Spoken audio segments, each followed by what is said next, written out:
Cruz is back from eating pizza. What kind of pizza are we talking? This just became a stream about pizza. I kid, but feel free to share, John. Feel free to share. All right, so we see the goal, and now we're going to see with what we're going to be working with today. So I did some of the stop motion filming work earlier with my Godzilla here. I'm going to remove the Primac here I'm using, but right away, I'm going to address the elephant in the room here. The lighting on Godzilla is like, I don't know what happened. It's a little terrible, but it's doable. I'm gonna try and work my movie magic later to fix this problem. I kind of like have the choice between either just not doing the stream and just doing the stop motion part all over it again to try and make it so that this area on Goji's head isn't so bright. Or, you know, we just wing it. We just rock and roll. We just make use of what we have. And if I can't resolve this later on, I can just redo it. So not a problem. I don't mind going over and showcasing that, you know, when you have problems, you just try and solve them. And that's kind of part of the whole gist of these sort of VFX breakdown streams. So I'm going to walk you guys through a couple things. Earlier, I got my cityscape here. This, I don't know if you guys have heard of Adobe Stock. I don't mean like stock is in the stock market, but Adobe has like a huge library of photos you can license out. It's what I've used in previous projects because I don't want to just like go on Google and I don't know, save an image and use it without crediting, you know, the artist in question. So at least this way the artist is getting well rewarded for their work. And initially this image had just nothing more than a white background. No, hang on.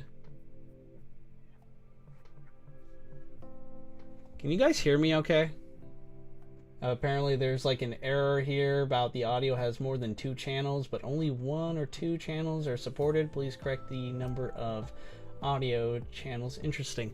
So if my audio is a little off, please just say something in the chat or something, and then I could try and fix it. But until then, I'm just going to assume you guys hear me okay. All right.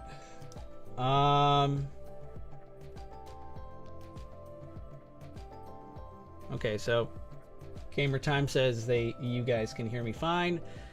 All right, I'm just going to proceed. All right, so the goal here, this was a white background, and so even though it comes in, even though when you look for images to use like transparent backgrounds, they're not always transparent. So what I use is Adobe Photoshop, and I just go through and just eradicate that white background. You do have to go in like deep a couple times just to here, let's see if I can make the resolution of this a little better.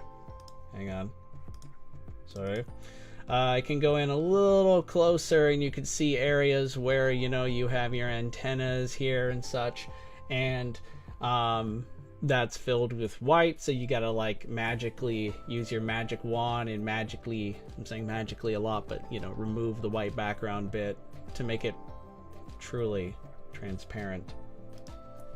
So this is my goal here. I'm going to provide you a quick little demonstration, and then I can point out a couple new things and then get going on our goal. The goal today is to get as close to the image in question that I showed you as possible. And even it's not like we're going for a perfect, like this is gonna look exactly like it. The goal is to capture the theme. I mean, you're watching, I don't know about you guys, but I think my very first impression of this scene Let's see. Where's the image again? I'm gonna bring it up again. All right. My first impression of this scene was actually from Mars Attacks. You know, the alien movie where they're all attacking, and then like you suddenly see Godzilla coming in and attacking. Well, the aliens are watching something, and then it cuts to this scene.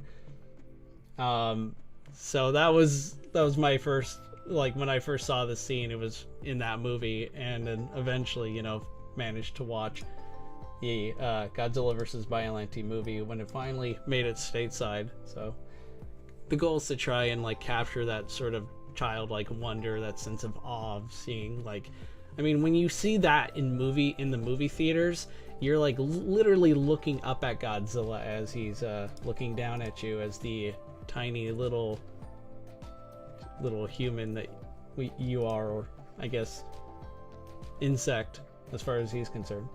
But my goal here is to start maybe for the next 20 or so seconds. I'll put it at 25. We're gonna try and get the whole city is gonna be moving. All these buildings are gonna be moving, while Godzilla the whole time will be remaining stationary. In a second, you're gonna see my hands come in and start doing some, you know, changes. But this is kind of the goal right here. It's to show Godzilla moving around. I'm gonna be adding more effects in the background, like smoke and fire and maybe debris, explosions, because, you know, Michael Bay had that influence on me. But this is kind of more or less, this is kind of the goal here. I might have it, the buildings either stop right here with him if he's really stopping. I haven't quite decided yet. There you can see a giant human just grab Godzilla. Like, this is clearly the his ultimate opponent here.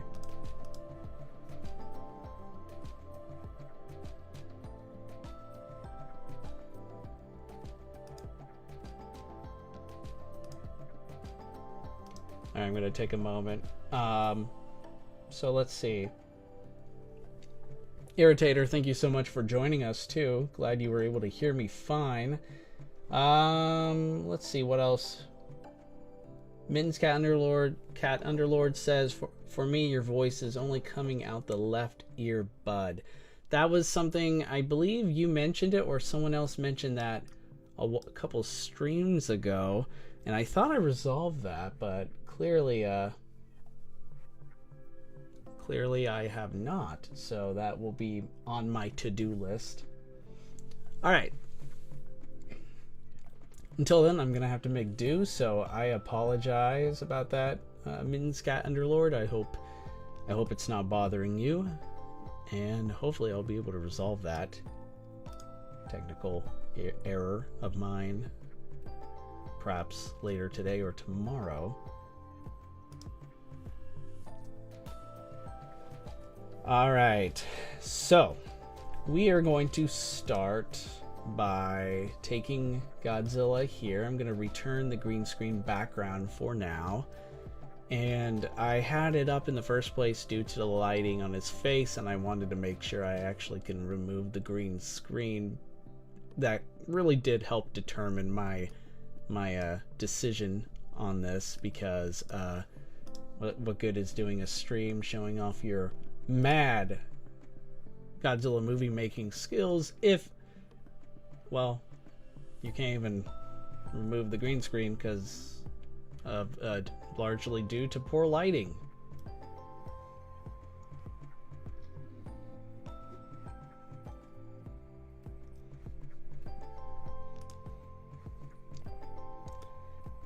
Alright, so I think I'm going to start with a couple frames in.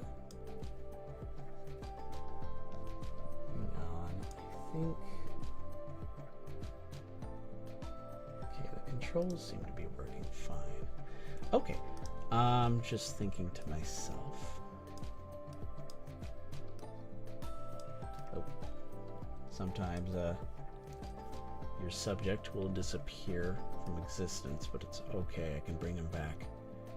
So right here, I'm actually just moving him. I have him on this sort of a platform. Oh, you can't see it, but I have him on this sort of platform that's see-through. So it's made out of plastic. It's what I've been using for the last several projects. And yeah, I'm just moving him back and forth, swaying him to the side.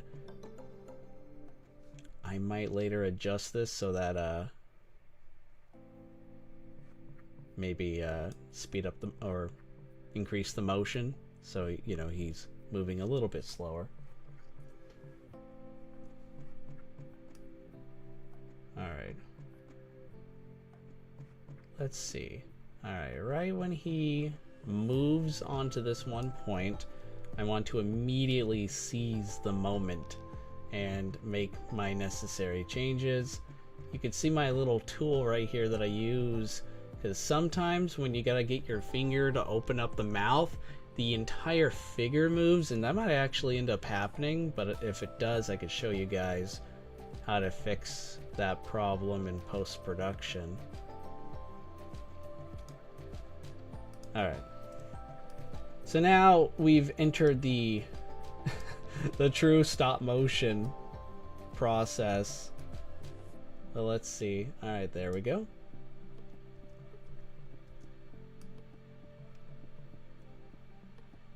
Yeah, we entered the actual true stop motion process of the of the project. I do a combination of both motion and stop motion, I guess. Namely, for a variety of reasons, but it's really just a matter of just my own preference. It's just how I roll.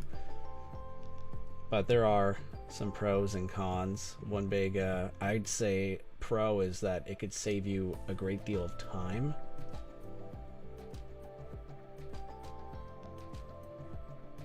Alright, so there's that slight shift right there.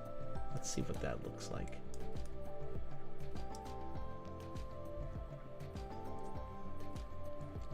Interestingly, I think, saw this in the chat, a Toho stop motion Godzilla film definitely sounds interesting. Interestingly, I think they were originally planning on doing that for Godzilla vs. Biollante. In fact, if you look around online, I'm sure you can find the Godzilla fighting Biollante, or maybe my memory is a little off, but there was some stop motion work done. It's just, you know, pretty expensive and time consuming. So, obviously, Toho didn't do that. But I think we've seen stop motion work for Godzilla films before too. Like the first King Kong versus Godzilla movie. I think they had some stop motion at work there.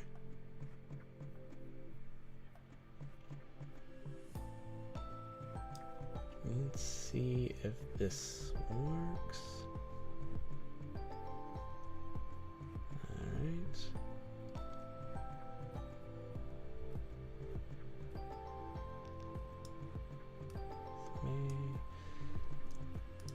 In the past, I've talked about why I just now film my projects. I think I mentioned, you know, because you see that I'm doing this frame by frame. Even though it's a video file, I've talked about the advantages to this regarding video detail, like the definition on your subject is an improvement.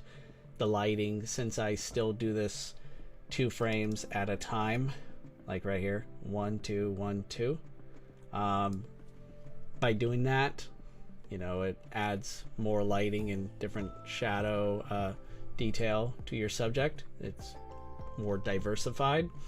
Another advantage that I found by doing this is actually something I've been doing more and more, and it's for videos like this.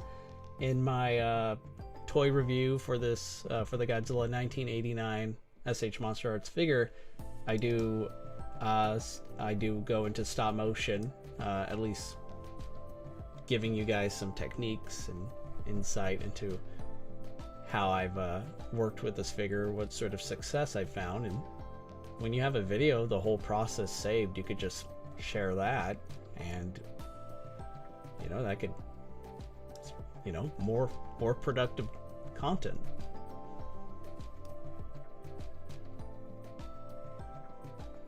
Okay, so he's moving his head. What happens after this? Okay, so he does shift a little bit.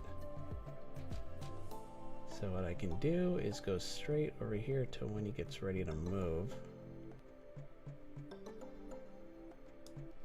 See how this looks. Let's see how this looks is something that I usually say a lot for things like this.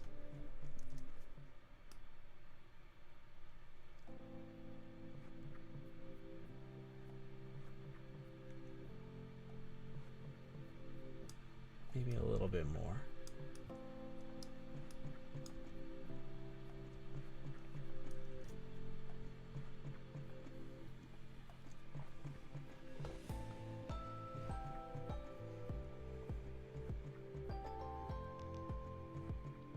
All right, let's see.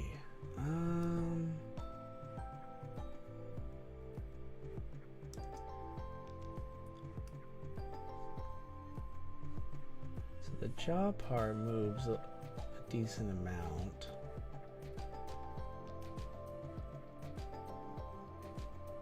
Let's see where this takes us. So I'm gonna try and move to the next part where giant human comes down and attempts to negotiate with our star.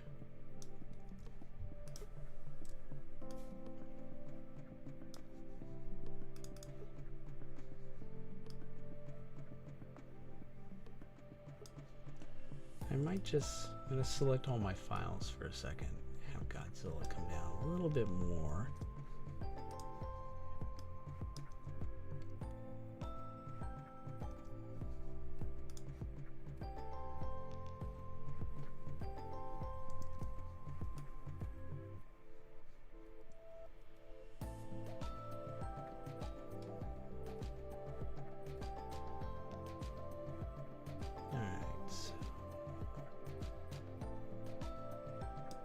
Right about there.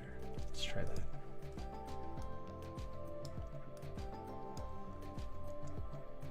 Alright, so far it's actually pretty good. Not too shabby. The only nitpick I would have is the jaw seems to move a little too much, but I have been known for expressing, I mean, some of you have been here before. You're aware that I have particular nitpicks about some of the things that I do, so I won't dwell too long on it. All right, let's see, what's our next thing?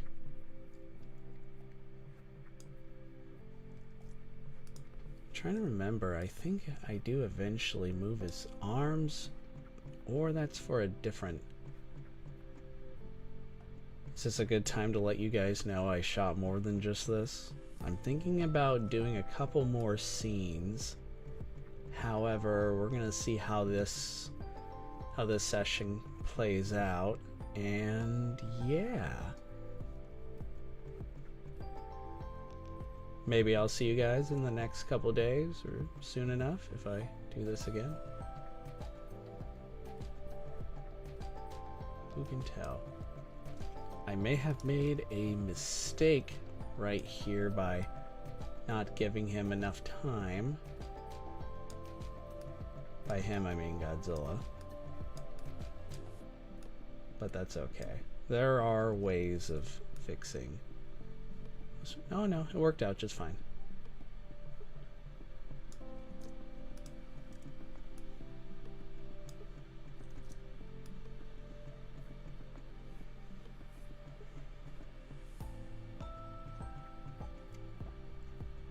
Okay, so I think his jaw is beginning to go back down because he just finished roaring.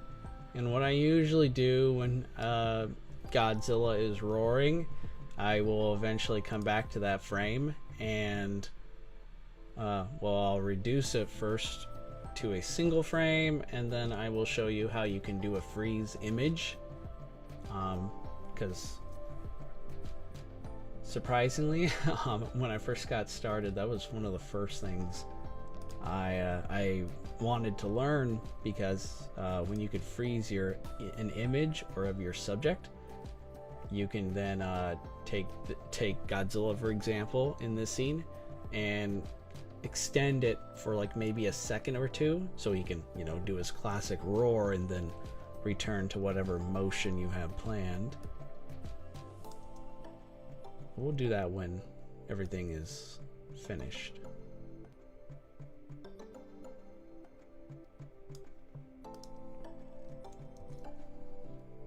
Always remember to save.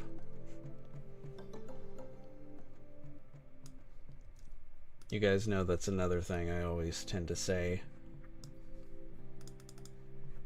I have nightmares, literal nightmares, of all the projects I've lost in the past because I didn't save. In fact, I lost a recent one. Trying to recover it to no avail. It was the Godzilla War at Sea project. I don't know what happened, but it's no longer on my computer or in my external hard drive, so yeah. But I'm trying to recover the original file that I used to upload onto YouTube. Google has a way of sharing that information back with you, so I'm going over all my YouTube videos, but they didn't save everything, or at least title it correctly, so I have to go through so much data just to find it, but it's worth it. It's a good video. Really proud of how that turned out.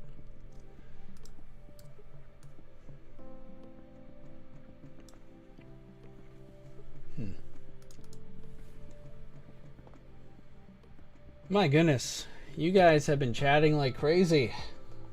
I am both relieved and happy, and I don't know if I'm going to be able to read all this. Okay, let's start with this question from Irritator. What frame rate do you animate at? At the top of my head, I usually just do 24 frames per second, but for this project, let's see, I can go to composition settings real quick, and I think it shows, yeah, 24.0007, but yeah, 24 frames per second.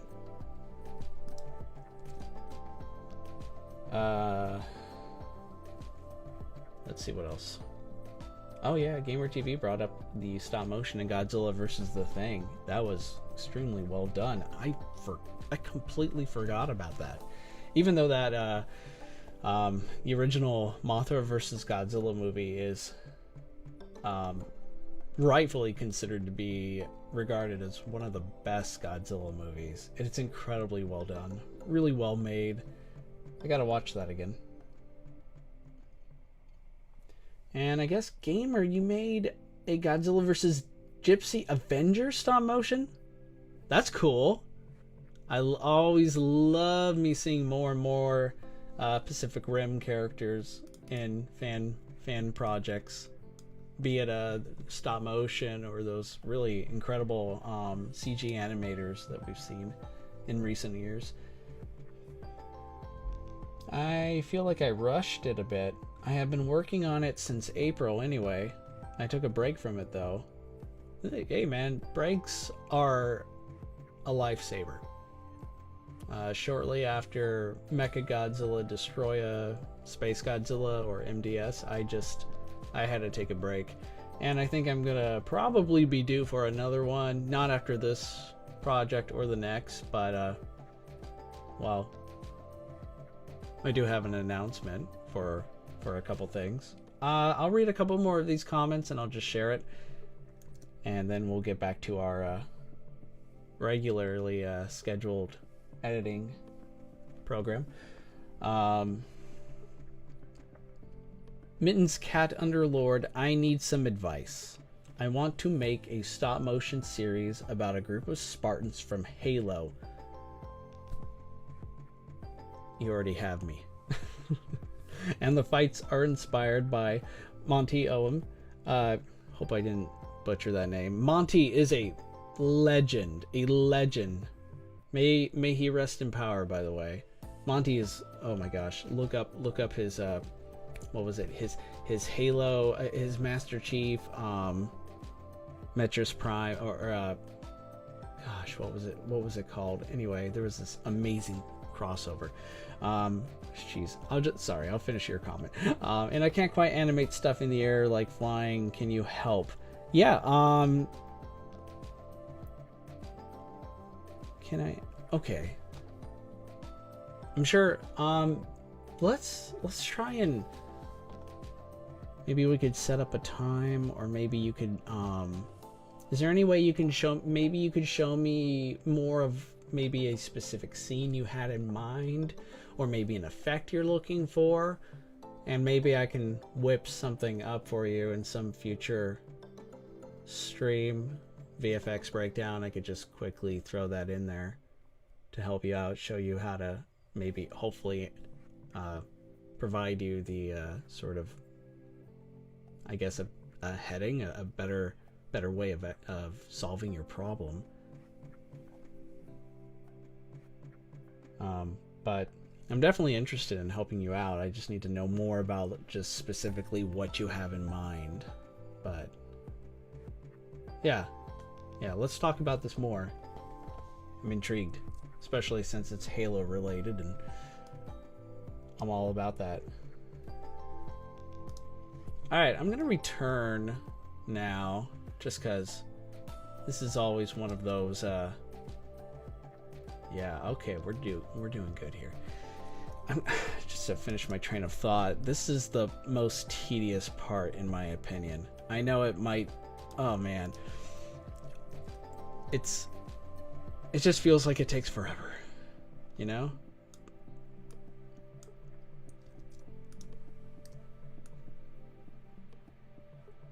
Alright, so let me explain what you're seeing right now. So you see that I have a combination of stop motion and then motion. And my subject has now, he moves over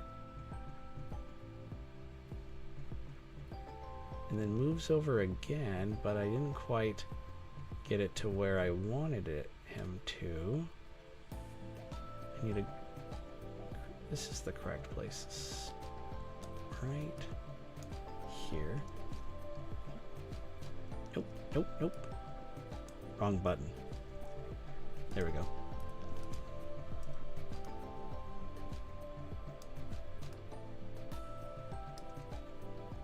Good. Okay.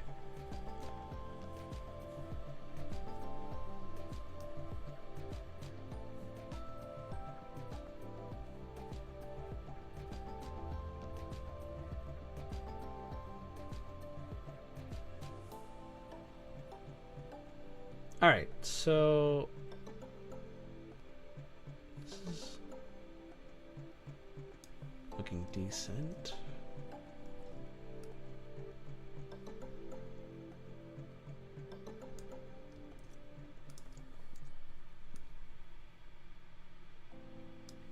You'll notice that I'm doing now a combination of motion, stop motion. So I'll move my subject slightly. In this case, Godzilla is now beginning to move his body back towards his original alignment. And as I move ever so slightly, I will go in and move his jaw after shifting his body's direction. And then I'll shift it again, kind of rinse, repeat, and I'll switch off between doing general stop motion like right here, and then integrating motion, and then a quick change. This file right, oh, this was a, this kind of simulates kind of both of what techniques I'm talking about.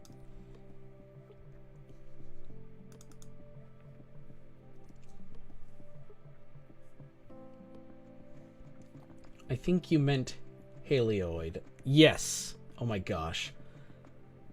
I remember watching that so many times. It's one of those projects where you can both watch and just be entertained for hours, just rewatching it over and over, and then at the same time you could like, how did they do that? How did they do that shot? How did that happen?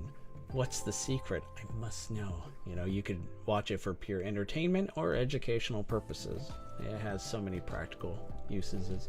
I mean, like, oh, sorry. Mittens Cat Underlord, you asked, you were specifying, I believe, I mean like preferences on how to animate things in the air. Okay, so my techniques when it comes to animating characters in the air or things in the air, it's all about, what I do is I like to control more of the movement of the background per se. I mean, I know usually if you were to look up some tutorials, they'll give you advice on 3D and moving different backgrounds together. But I guess for me, if I'm like, say, let's say I have Rodan here instead of Godzilla, and whether it's green screen or not, if I manage to have him and the background behind him is transparent so that we can see him like flying in the clouds, I'll have the background moving in a certain direction, kind of similar to the cityscape that I have right here, but instead it would be behind the subject, which you can't see right now, but I'd move him behind, in this case, instead of it being cities, it would be like the sky, the whole background. So I even have my sky example right here. I would take the sky and I could shift the position rapidly, like from one position to the next, and maybe I would want to do that in less than a second. So you have your Rodan character right here. Maybe I should drop them in, but let's use our imaginations for a second. Or you could, I might even increase the size of the sky, because at that point, because it's in motion, and I would add like a motion blur effect too, because it's in motion, you don't have to worry about detail. You don't have to worry about its video resolution being recognizable or not. Everyone's going to know it's the sky that's moving rapidly in the background, because now your character is in motion. But another way of doing this would be just finding footage of, like, I made this movie I think a year ago, Rodan Nightmare at 30,000 feet, and that was based off of footage that my friend captured from his airplane. And I just sped up because he had his camera, he was looking out the window, and you know, you see the sky, you see everything, you know, the ground and the sky moving quickly, and then I just sped that up. But at the same time, I would take green screen footage of my Rodan character. I think it was the Nika figure, if I'm not mistaken, and the moving background. So that's one way you can do all that. But if you need to know more, you have more questions, feel free, send me or point me in the direction. Maybe if I'm misunderstanding, I want to help you out, so just let me know. Like, maybe it would help to show me kind of like a shot you have in mind, like how would you make this or something, and then I can hopefully be a better service to you, my friend.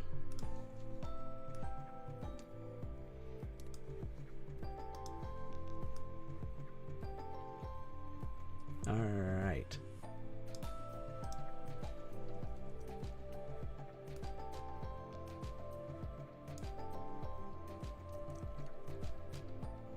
Let's see now. This might end up being a lot longer than I intended. By by the length, I don't mean the stream. I'm talking about the specific file. You'll notice that I capped it at like 20 seconds, but it might be longer than that, which, depending on your computer, when it comes to special effects, that's a lot of data. That's a lot for most computers to handle, so be careful, be forewarned. Alright, something seems a little off. Let's try this again. Ah, there it is. There was my mistake. Let's see if I can... You'll notice that I immediately cut too soon.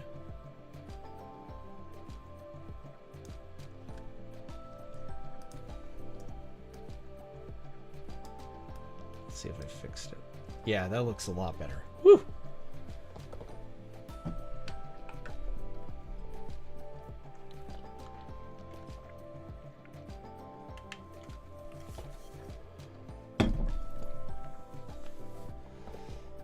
All right. That's a great idea. It's like an illusion. Absolutely.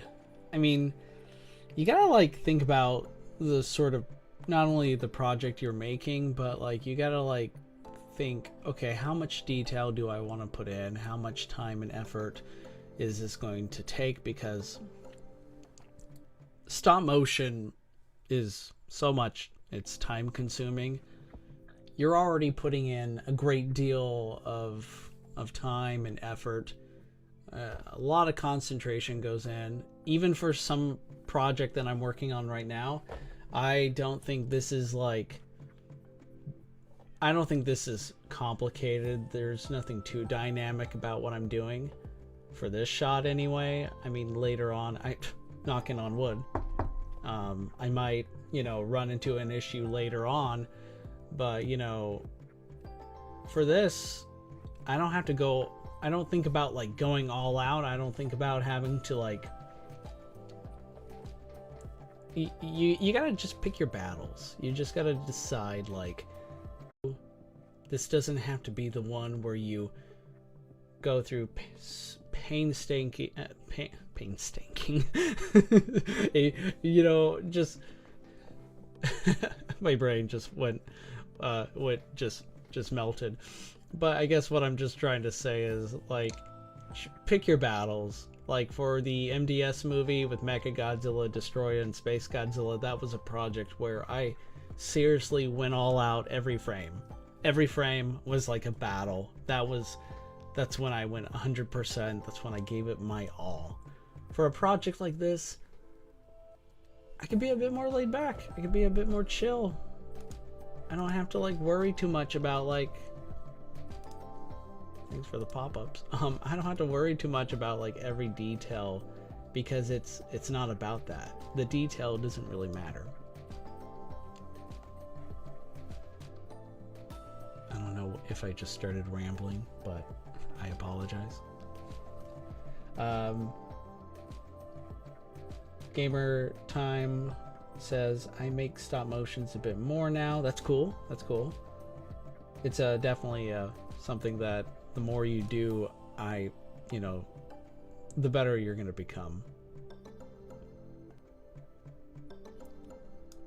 And guys, feel free to share your own techniques. What have you found to be, you know, I guess technique-wise, what have you guys invented or have done that you don't see other artists do all that much?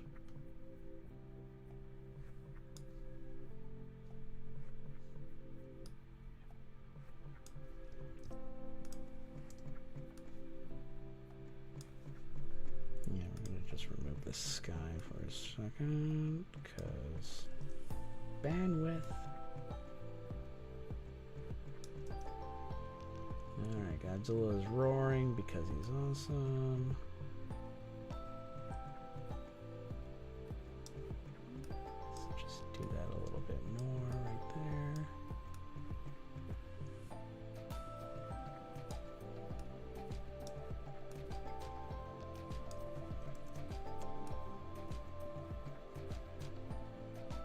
Okay, so he actually shifts right here. So I may not even need this frame. I could just go right to where he begins to move. Right there, he slightly begins to shift his posture, and I can just make the change right there. Alright, that's good.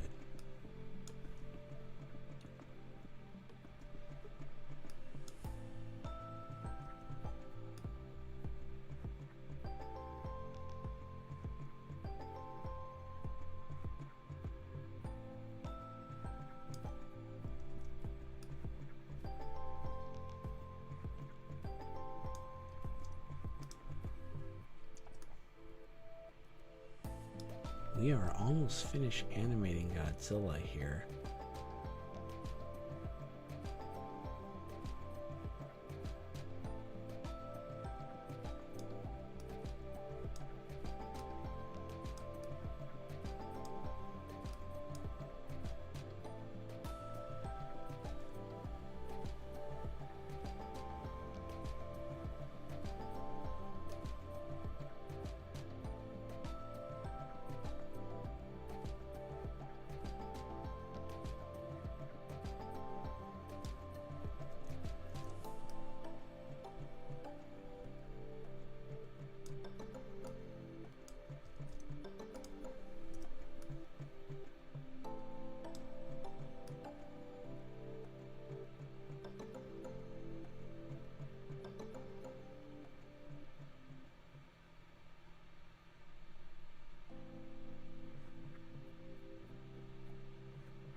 Okay, I'm looking for a slight shift here where he begins to move his body again. Let's get that down.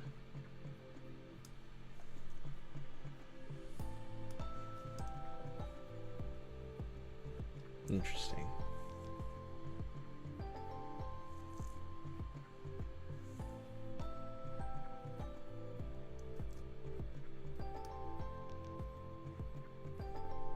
Alright.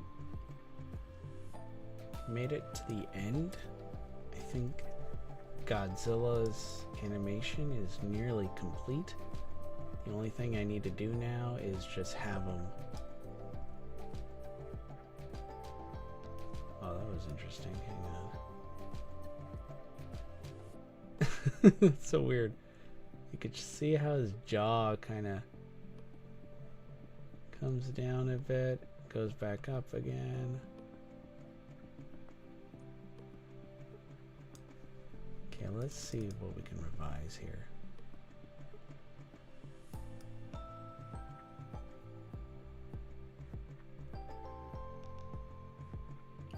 I think this is the only one that we need to do here.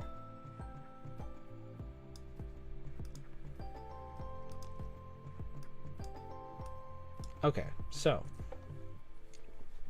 in case any of you are wondering how do you freeze an image, you click on the file, make sure it's a single frame and start at the very beginning.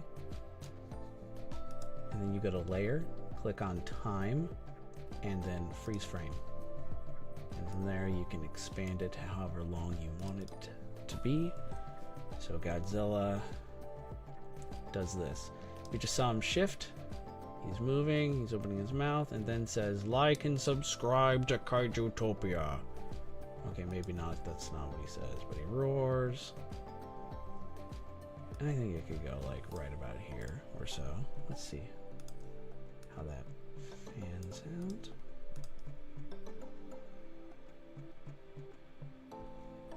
Maybe a little bit less than that.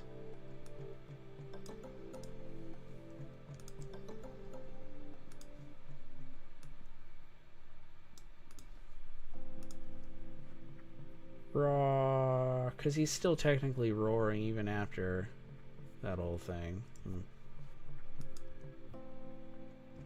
I think for the little frame here, yeah, I'm just gonna make that one frame at a time because it looked a little loose.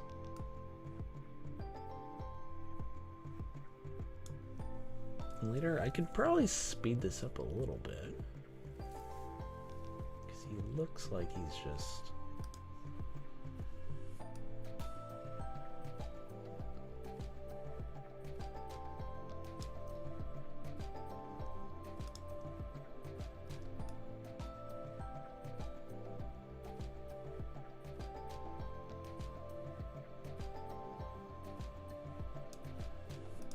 see what happens.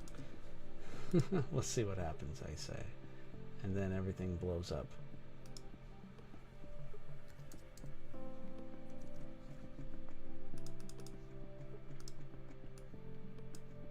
So what I did is I just sped up everything just to get them to move a little bit faster, and the frames are a little off-putting now, so I may have made a mistake. Yeah, unfortunately it looks a little... It was worth a shot, but...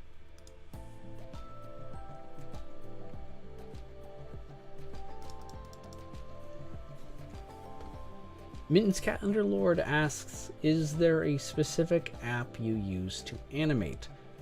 Personally, I use Stop Motion Studios. I've heard good things about Stop Motion Studios. I actually just use my iPhone. There's this... Hang on, let me check. I think it's just the app itself is just called ProCam.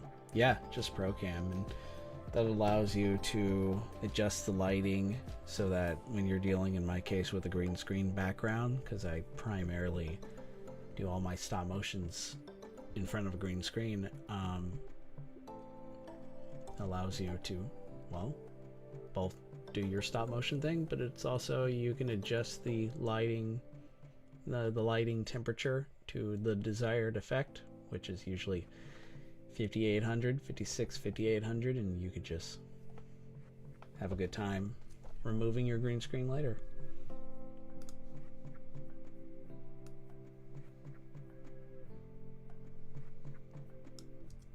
Okay.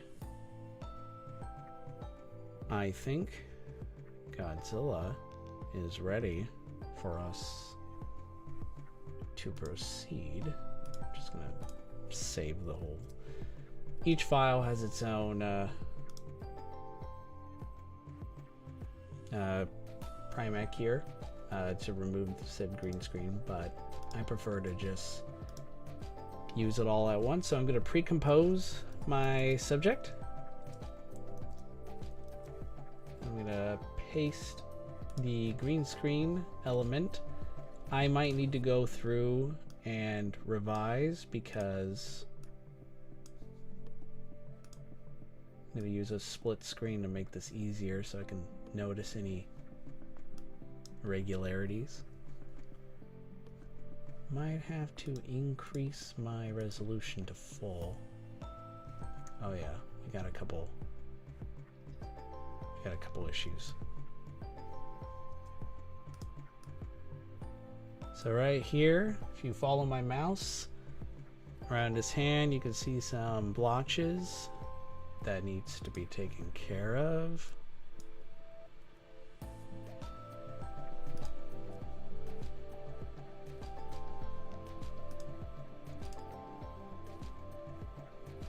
It's kind of hard to tell. Let's bring in our background.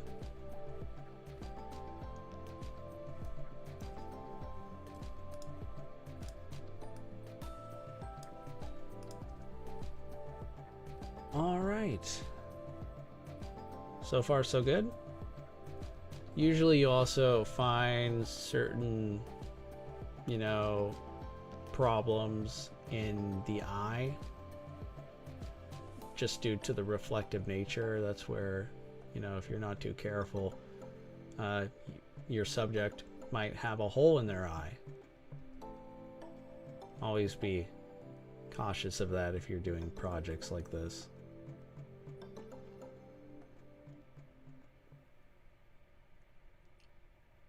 And I'm thinking what I might do later is to try and, or maybe now, to figure out how to solve the issue relating to this lighting. There are a number of ways you can do it. usually involves going to effect, and then color correction is your best friend. Usually I rely heavily on curves. Kind of darken our big boy here.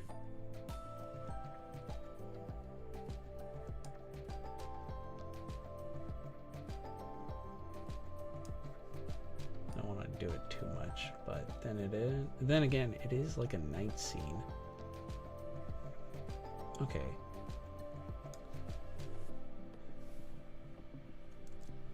We'll have that go for now. So moving buildings front.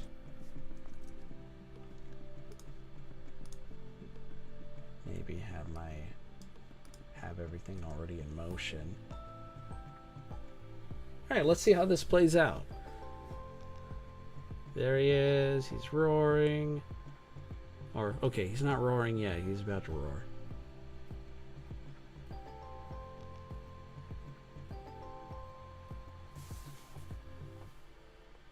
So maybe right around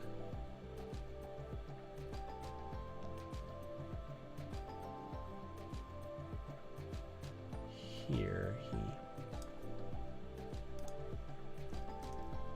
everything stops until he begins to move again.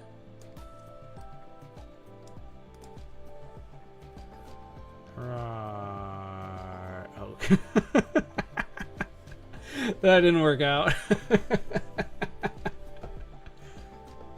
Oh, this happens every once in a while. Yeah, I don't think it's a big deal. So, what I was laughing at is the fact that I just tried to make the building stop moving for a second, but then because of the nature of Adobe After Effects, how you do the positioning for the tags, you gotta go in linear order or everything just goes insane. Maybe there's a far more there's a better way I could explain what happened, but I don't think it looks bad. You can still be walking while roaring, right?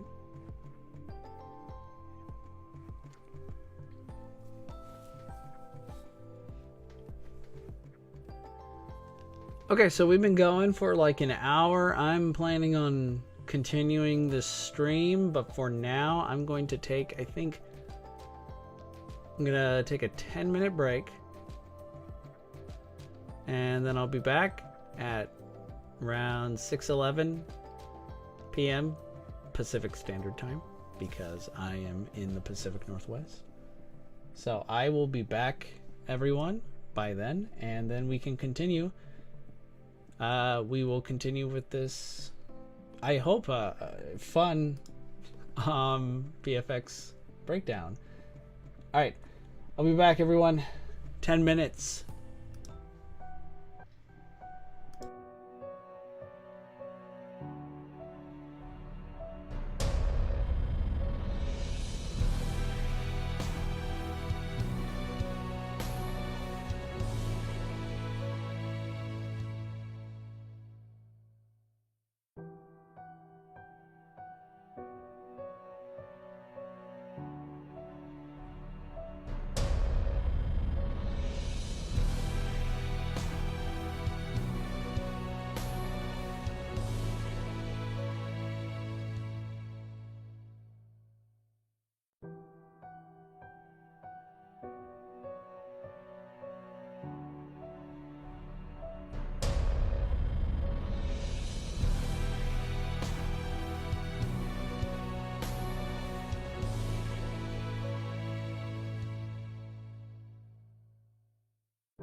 Okay, welcome back. By welcome back, I mean I have returned from my break. But I hope you, if you've been following along, had had a good break. Hope you're back though. Keep me company, of course. Because I'm selfish. John Cruz, what did I miss before I was gone? I did not know when you left, but I'll just show you. I'm gonna play what I've been working on for I think the last hour, give or take. Yeah, past hour. Just to bring you up to speed. We have Godzilla marching through the city, looking awesome because he's Godzilla. And what's happening is, after animating Godzilla and saving him as a separate comp, I now have buildings moving in the foreground.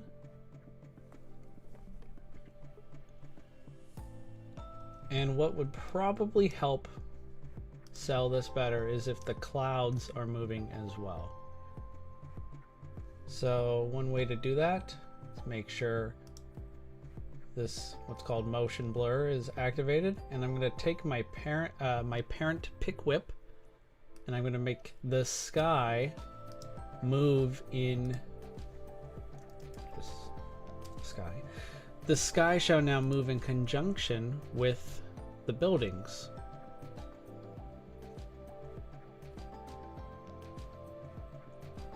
A lot of the effects I'm going to be utilizing for this shot. Let's go in closer. A lot of the effects in this I'll be parent pick whipping, having them bond with the moving buildings. For example, I can add like a smoke effect here that will be moving around. So while Godzilla is actually the only one who technically remains stationary, but since everything else is moving around him, it simulates movement. So when I do the sound effects later, I can add like his stomping effect noises.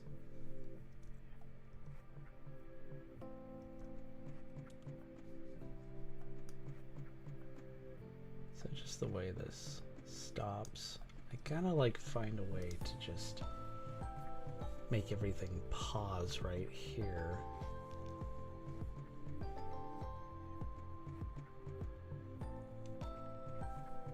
Let's try this.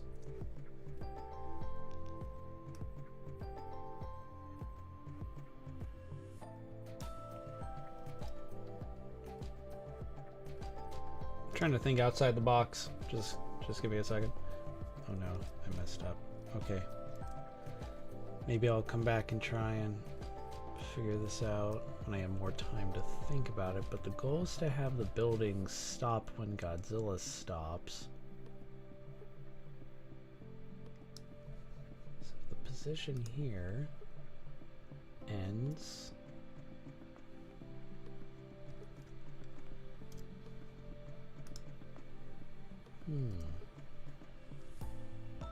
Okay, I have them stopped here.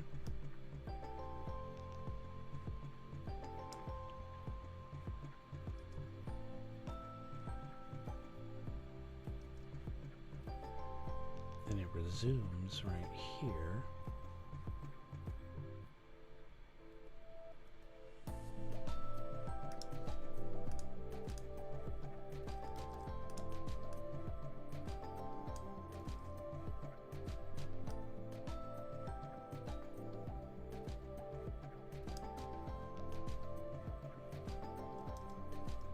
The sky keeps moving in the background, so we can probably just not even one way to solve this problem, so the sky, maybe have the sky be moving by itself, just shift the position for it so that I can fix this background, the buildings moving thing by myself, but hang on, just so things don't go crazy. Here is the position for this.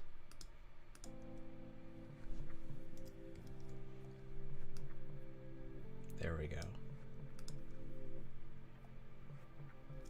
Or nope. Hang on. We don't want to add that at all. Okay. So Godzilla stops, takes a moment to roar, and then things resume. Okay. I'm sure there are several ways of solving the problem here. So what happens is we see the buildings are in motion. But Godzilla takes a moment to enjoy the view of the city life, roars, and then turns and begins moving again. And by he begins moving again, what's actually happening is that the buildings are what's really in motion. Again, just to simulate Godzilla is walking. Just in right there. And what I did is I duplicated the buildings 3 times, 2 of which are in motion. The one in the middle, the second one, just stops completely, and then the third comes in and we resume.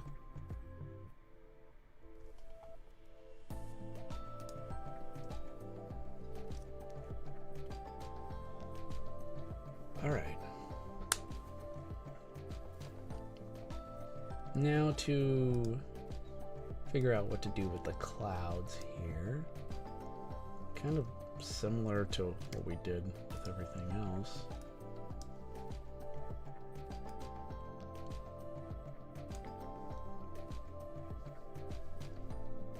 And the clouds can have their own motion. We'll see how that looks. Might have to do something similar with the clouds when he stops right here, because now kind of a similar sort of issue.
All right. Cool. Sky is good. Could just save that as its own comp. Sorry about that. I'll make sure I'm zoomed in a lot closer so you guys can see more and instead of just squinting on a tiny little screen.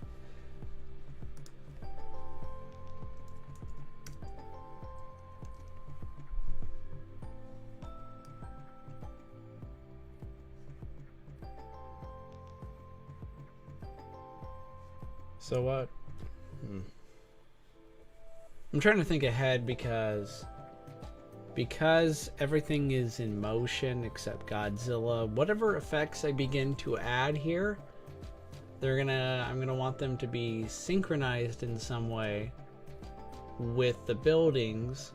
So that just means I can't like comp all the buildings together later, because once they're all comped, even if I have certain VFX assets parent whipped to them, to that comp, it doesn't mean it's going to be moving.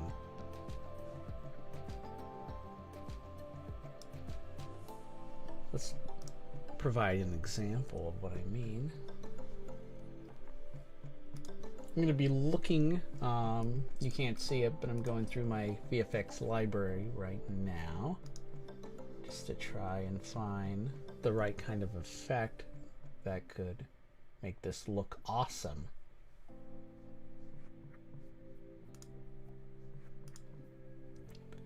And I'm kind of looking for like an explosion of sorts, but not like big old fiery, but also cloudy kind of. Maybe more like a smoke bomb of sorts.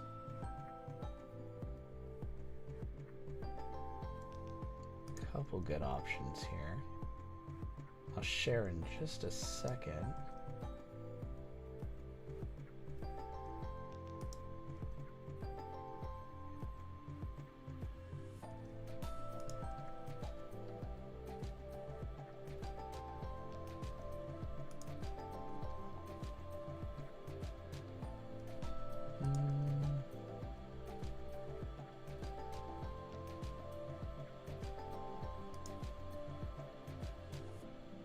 Okay, let's just drop this one in and see how it does.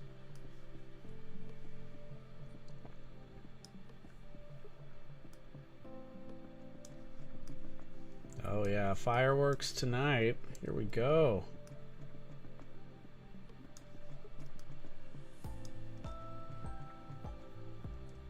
So already you can tell something's a little off if the explosion is going up, but everything else is in motion, but somehow that explosion just stayed in one place. There are two ways at the top of my head if I do decide to just make the 3 building files here their own comp, and in doing so I can't take this explosion and parent whip my first building file, because now you could see it moving across the screen just fine, but it wouldn't be able to do that if the whole thing here is made into its own comp. So I'm going to pre-compose this as an example and just say buildings. And now the explosion is back to just being in its one spot, but I could always just kind of simulate its movement to where I want it to be.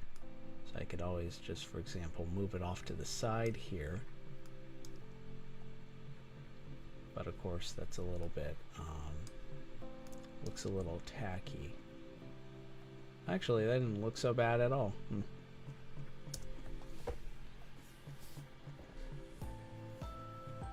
Interesting.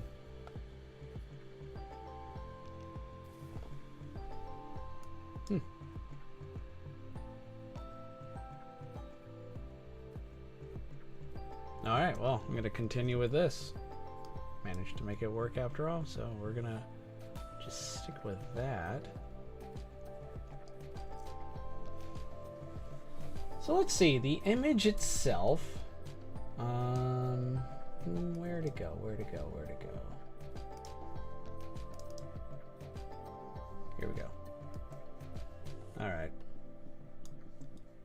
So far,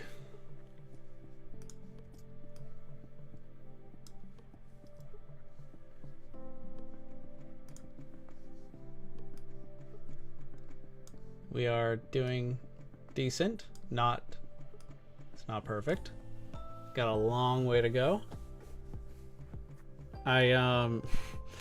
It's funny because in the original, the Mitsubishi, you could see some promotional work of it. I was planning, and still might, find a Mitsubishi like ad or logo and just throw it up on one of the buildings here. So we might actually end up getting that.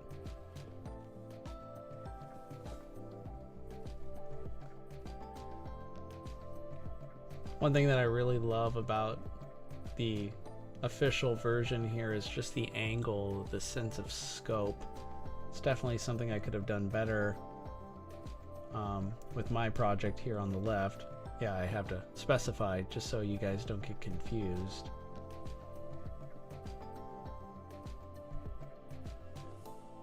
So the low angle is pretty important because then it adds a sense of scale. You now feel like Godzilla is truly a giant, you know,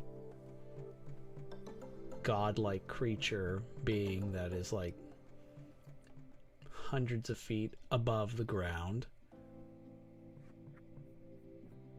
And having these miniatures here in the foreground between you and Godzilla can really help sell that, right? It can really help give you that suspension of disbelief that you're looking at a giant monster that might accidentally step on you.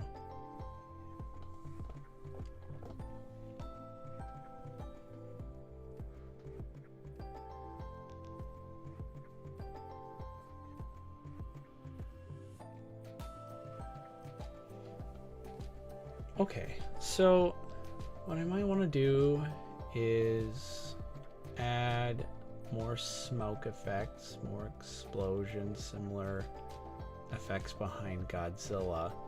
And then the next path will be figuring out the kind of fire effects I want here in the background as well.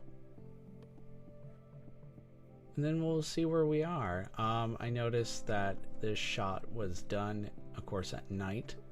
So the building lights, I think these are lights they use so that pilots, airplanes can see them in the dark. So, you know, they don't hit a building. So I might add similar effects later, but it's not like one of those. It's just one of those ideas I might get to if I have, excuse me, if I have more time. All right, so first building, first explosion goes off. And now we're gonna be looking for another one, this time right behind Godzilla himself. Let's see what other effect we have here that I can use.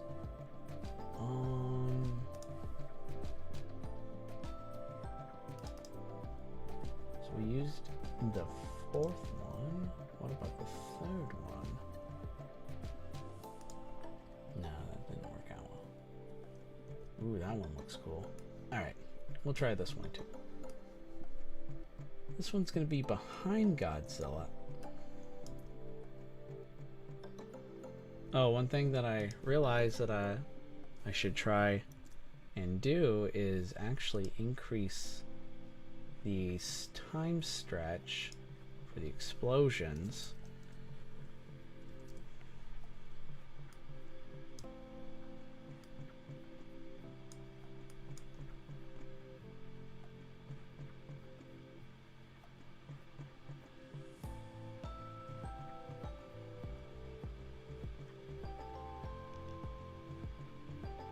Oh, that looks scary. For a second, I completely forgot that was going on in the background. Let's get that all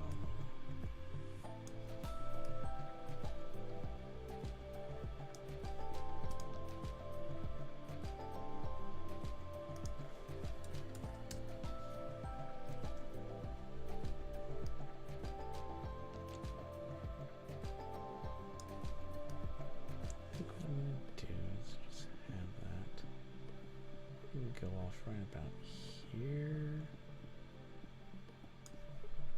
I'll wait till it gets a little closer. Okay.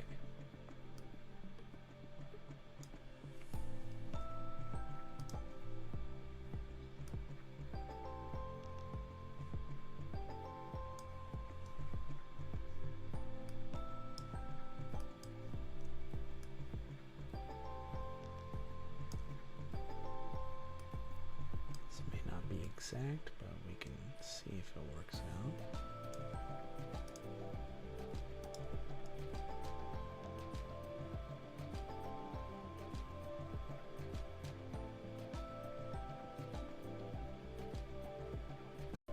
What is Mitsubishi? Mitsubishi, I believe, is a car company in Japan, or maybe not just cars.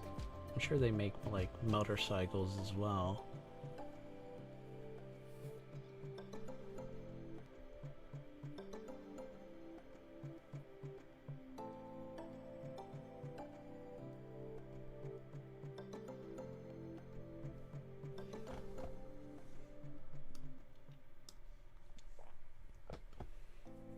Boom, he's walking. Explosion in the background. Okay, and then he gets to this part. Ooh.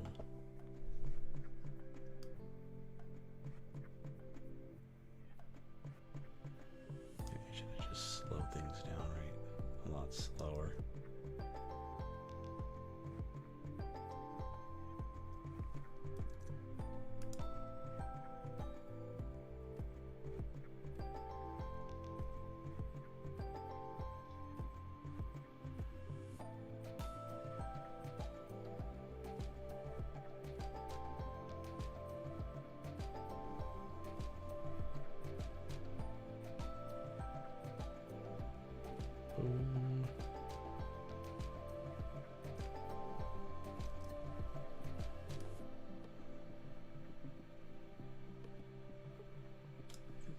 Have this be moved so that's in front.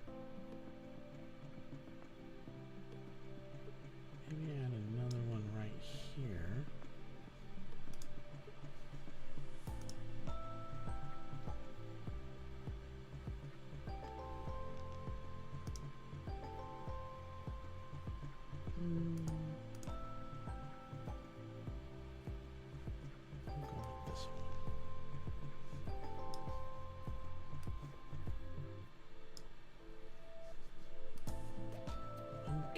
Let's add a time stretch again for the explosions. And you'll see this more later when I get to the fire effects that I'm gonna add, but because, you know, fire is always fun.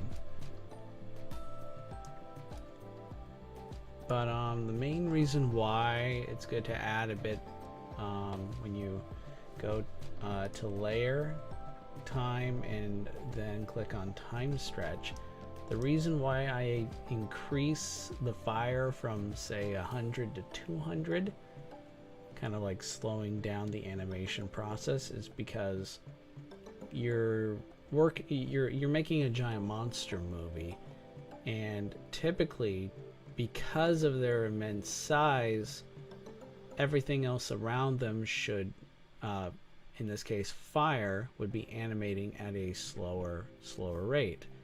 And that's just kind of based on the fact that, you know, if you're standing 10 feet away from the shore, you could see the water, the waves crashing in quick succession. But then if you are standing maybe a mile away, well, suddenly the water is going to look like it's moving slower, and it's about depth perception. That's what I'm looking for to explain, but that's one reason why I try to make sure the smoke explosions here and when I get to the fire will all be moving a lot slower than everything else.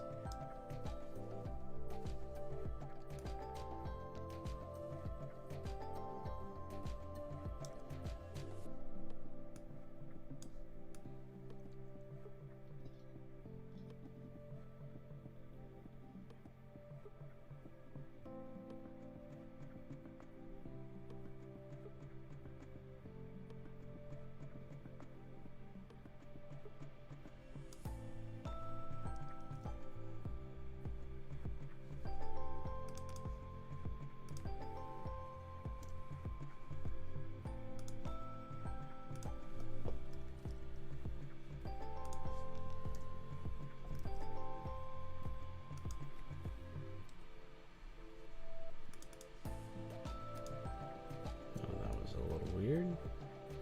Not sure why it decided to jump over there.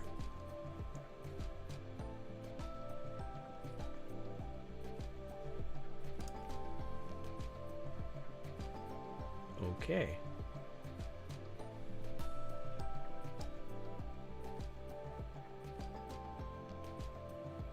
I might need to. Okay. That was interesting.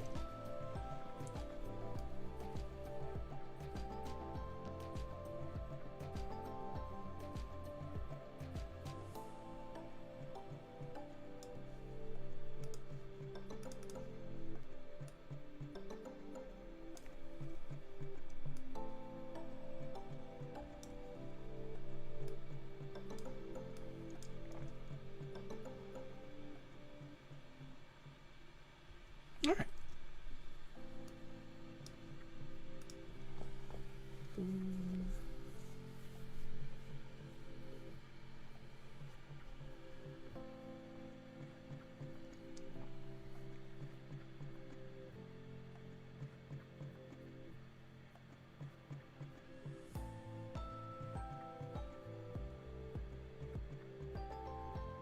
Man, we are doing good.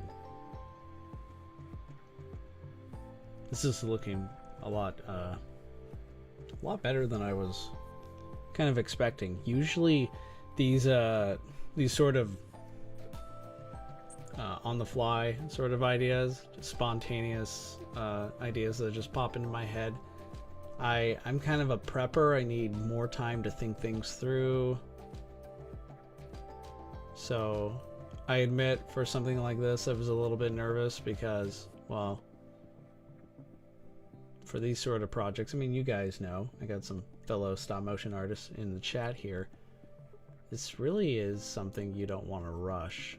It's good to think things through, plan things out accordingly, and go from there.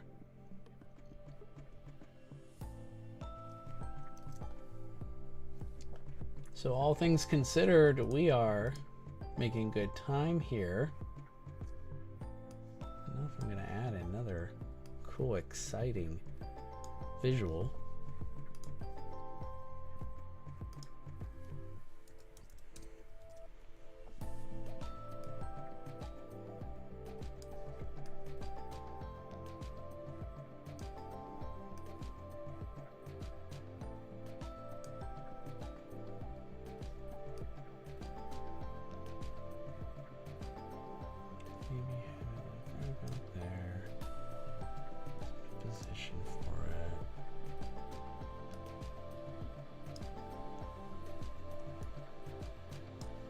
Usually the animation, the VFX asset has already disappeared.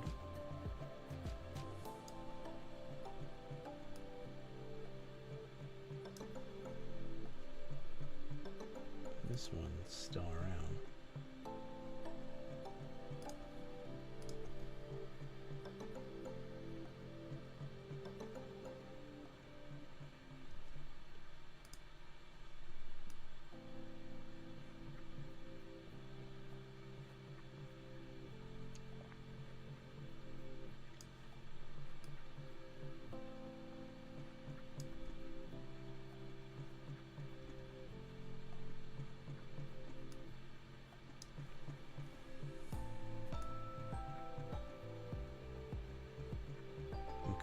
We'll just move it completely. There we go. It's looking a little better. Alright, so we got our explosions going off. Some behind Godzilla, others in front of him.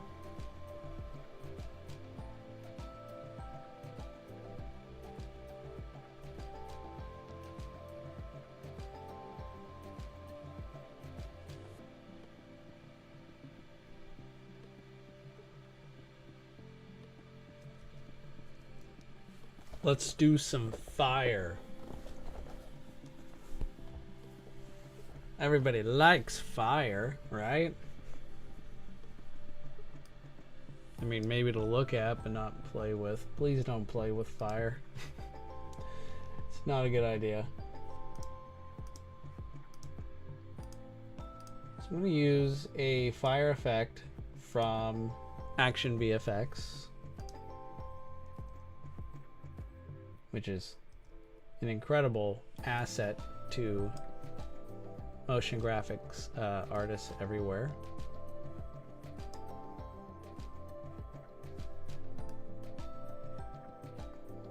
I can get this right here.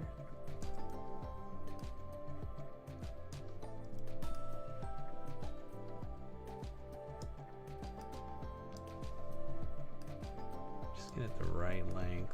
And like I said earlier, I'm going to go to layer, click on time, and go to time stretch and increase it to 200.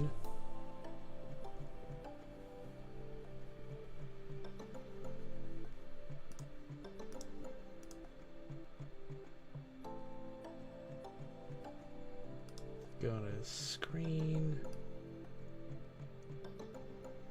Okay. I'm gonna have to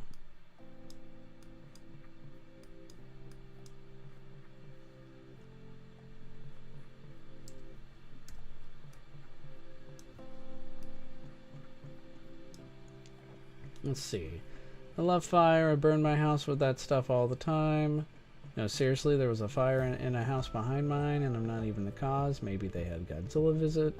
LOL, I burn other people's homes with that all the time. YouTube, if you are watching, I do not condone the, I guess, pyromaniacs in my chat.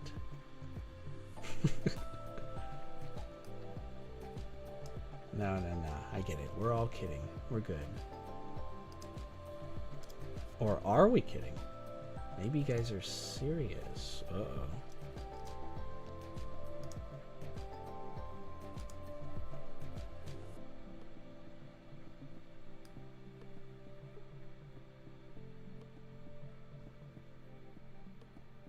I mean, it's already gone at this point, so let's see.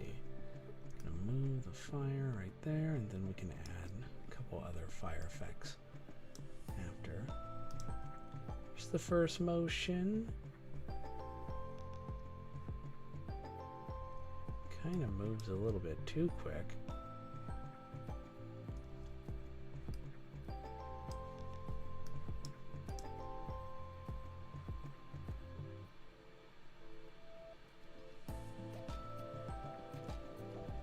I want to add another one right here to compensate, but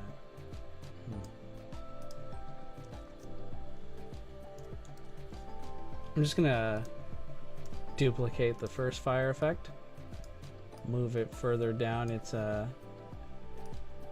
its line, its lifeline, whatever we want to call it.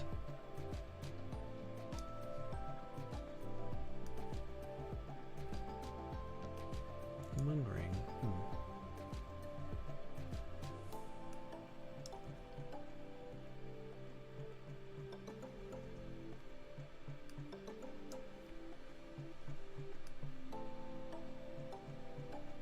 Let's see where it is. It's right there, so.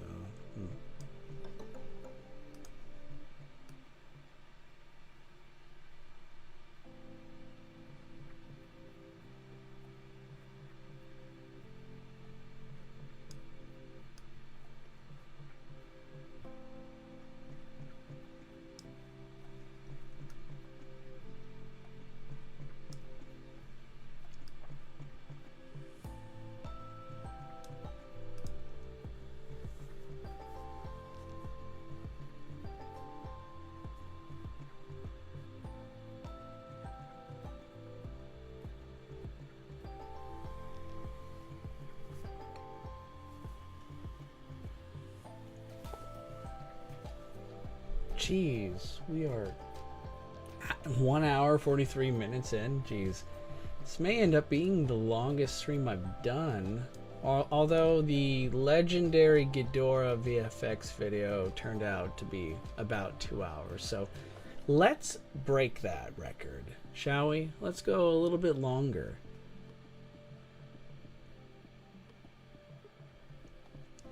I'm kidding, at least. Got a permanent scar from the oven once, so I'm super careful now.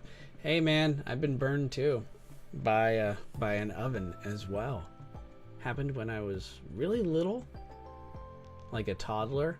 According to my mom, I like ran over and just touched something extremely hot, and that was a bad idea and led to getting several more pretty bad burns, being rushed to the hospital. I don't remember it, so I guess that's good.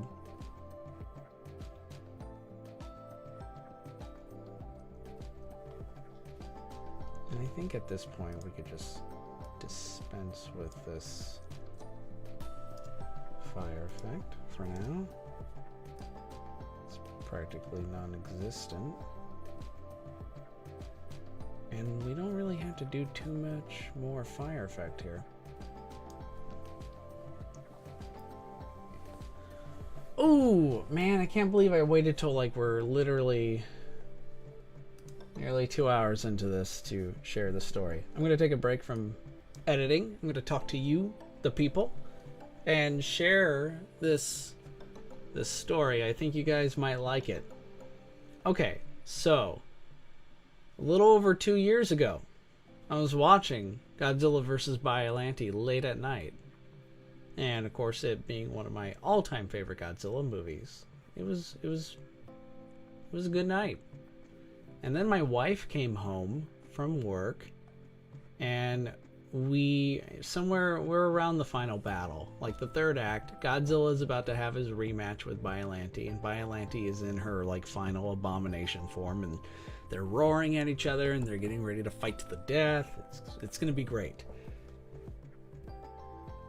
And my wife's home, and she comes in and stands behind me, and I look over, and there's a very serious look on her face. And I knew immediately, oh, this is something we need to talk about immediately. So I go over, and as Godzilla and Biollante are fighting to the death in the background, my wife shares the news that she is pregnant, and that's when I found out I was going to be a daddy. Yep. What could a Godzilla fan ask for? I mean, it doesn't get better than that, right? That's when Godzilla is roaring in the background, and nothing but like monsters fighting, and I find out I'm gonna be a dad. Hence, I don't know. You may not be able to see it well, but there it is. Yeah, I thought that would be fun to share. But yep, our boy is a little over 2 years now. He's kind of like a crazy little kaiju monster himself, full of so much energy. Oh my gosh. He really loves Godzilla movies too. I mean, I may have, already had some influence on that, but like every time he sees Godzilla, be it on TV or Godzilla comics or books, he'll point at it and go, ah, like ah. It's his way of trying to make a Godzilla noise effect. But he's a pretty cool little kid. Love him a lot. It'll be cool if someday, I don't know, maybe if one day he's gonna be all like, Godzilla vs. Biollante is my favorite movie, like, of all time. Not just my favorite Godzilla movie, but my favorite movie. And I'm just going to have that knowing grin, like, I know. Like, a Harrison Ford, Han Solo. I know. Not sure if I'll tell him that story someday. I'm sure I will.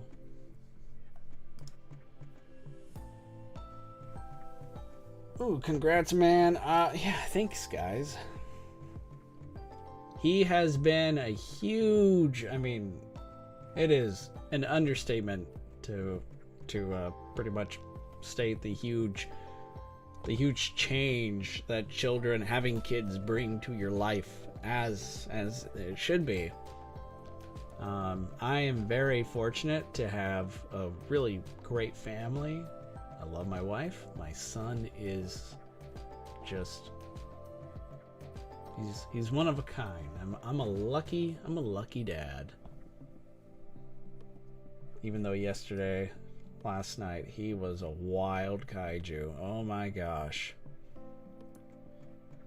Even Godzilla here would be like, nope, going back to Monster Island. Instead of Monster Island, I'm gonna find the deepest parts of the ocean, and that's where I'll be. What do you guys think about Godzilla being a dad in the first place? This might be a different stream discussion or topic for another time. Maybe we'll have some build up to that. But like, let's say in the Monsterverse, maybe in the future Monsterverse film, Godzilla becomes a dad. Like they redo or bring back Godzilla Jr., but Monsterversified, right? What do you guys think of just the whole idea of Godzilla being a dad in the first place? Do you think they should go down that path in the Monsterverse? I've heard I've heard pretty good pros and cons to this, and it's actually, I guess, the con is, Godzilla is not meant to be like a father figure. He is, he's a monster and, a force of nature. Like imagine doing a nature, like imagine a movie where the elements are out of control. There's a super volcano in Yellowstone, and then you find out later that Yellowstone is like a parent. That super volcano right there, yeah, it's got a little 2-year-old volcano. Like when you say it like that, okay, that's interesting. I can see why somebody wouldn't want Godzilla to, ever be a father for that sort of explanation. My counter to that, friendly challenge would be, well, unlike a super volcano or a force of nature like a hurricane or an earthquake, Godzilla is a thinking, feeling being. I know saying feelings, applying that, attributing feelings to a giant monster might seem a little redundant, but that's generally how he's been portrayed. So, food for thought. Kind of makes more sense when something is actually alive and thinking and feeling, and therefore is capable of, having younglings. Let's see. We need Godzilla Jr. I think of this a lot. Godzilla being a dad in Monsterverse. I'm glad I'm not the only one. I love the idea of Godzilla raising a little monster that can despise humanity with them. I love how you wrote that last part. That's actually really cool. Because, generally Godzilla Jr. gets a pass in the movies, right? Or Godzilla's kid, not just from the Heisei series, but Manila too from the Showa. They tend to look, cute or something, so we kind of give them a pass, and they kind of are generally seen as becoming like more, being friendlier with humanity. They're on better terms with us. At the same time, I think it would be a really cool story if, yeah, sure, it may look cute, but we are not on good, friendly terms. Like, the kid is basically like, yeah, I've seen how you guys treat my dad. Screw you. When I get big and strong, look out. I'm coming for the nearest fishing port near you.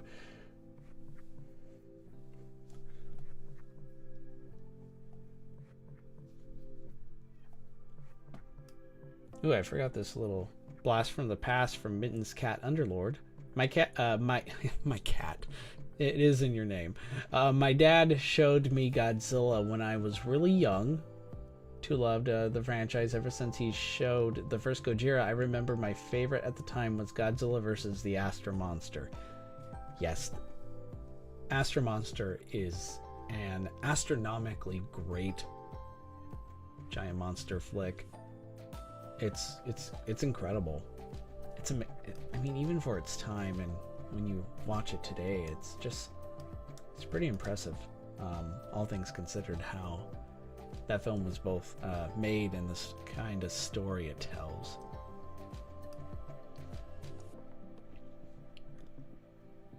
Alright, so I think what I want to do now is try and find a large enough smoke filter of some kind, maybe some smoke effect in the far background in front of the clouds. And I have something in mind. I just need to... Guys, I'm not always the best when it comes to organizing my VFX library. There's a lot of... I'm not going to share it. I don't want to show you guys, because it's like, it's embarrassing. But don't... What's the saying? Like, do as I say, not as I do. Like, my advice to you guys is be better at organizing. It might just seem daunting and annoying or whatever, but really just set, I gotta do this. I gotta set some time to just, it might take like an hour or two, but I really need to organize my VFX library a lot better so I don't like, so I know where everything is. Let's see, this kind of effect I have in mind is from Production Crate.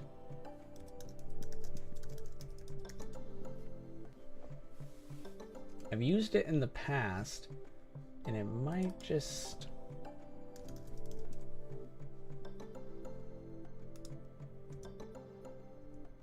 This might be it.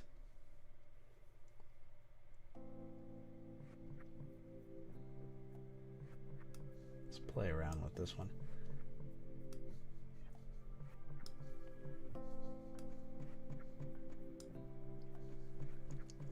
Okay, so it's technically a tornado, but like, that's fine. A little movie magic editing here, and it's gonna just look like normal smoke, right?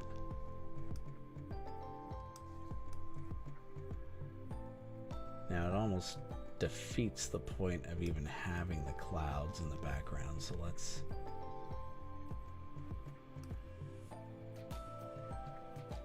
kind of reduce the opacity a bit. Transform. Let's make this horizontal because I'm just gonna do this. Come back to that in just a second. Okay, let's see.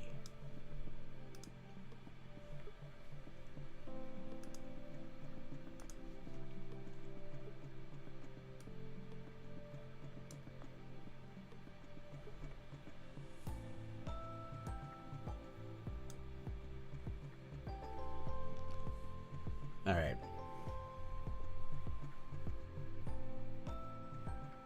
Let's get rid of all these other effects for a second. By get rid, I mean I'm just hiding them. Yeah, here at Kaijutopia, after doing 2 hours of VFX streaming, we pretty much just delete everything at the last minute because, you know, why not? It's kind of like fishing. I mean, if you're not going to keep the fish, just throw it back, right? Okay, maybe that's a bad analogy, but you know what? It's the right one. Honestly, you probably don't even need to change this.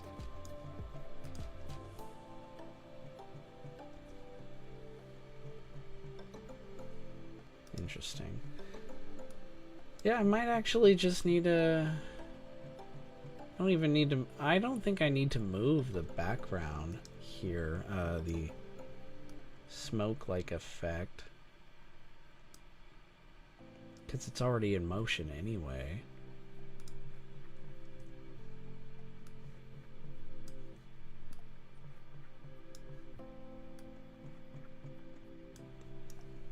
Alright, so what do you guys think about this idea? I am thinking about sometime in the next few weeks I'm thinking of doing a stream where I will be going over, like, I'll be ranking the entire Godzilla movie series. And that might take, like, definitely longer. The goal is to make that the longest stream, right? We're going, like, 2.5 hours, maybe 3 hours, who knows? But I'll be using... okay, maybe not that long. Remember, I'm trying to pitch this, so maybe I shouldn't, like, say, yeah, this is gonna take a long time. I mean, you're gonna, like, you're probably gonna, you know, have to take several bathroom breaks. But my goal is to use one of those tier makers. You may have heard of tier maker in the past, but oh shoot, what am I doing? It's not the right thing to do. There we go.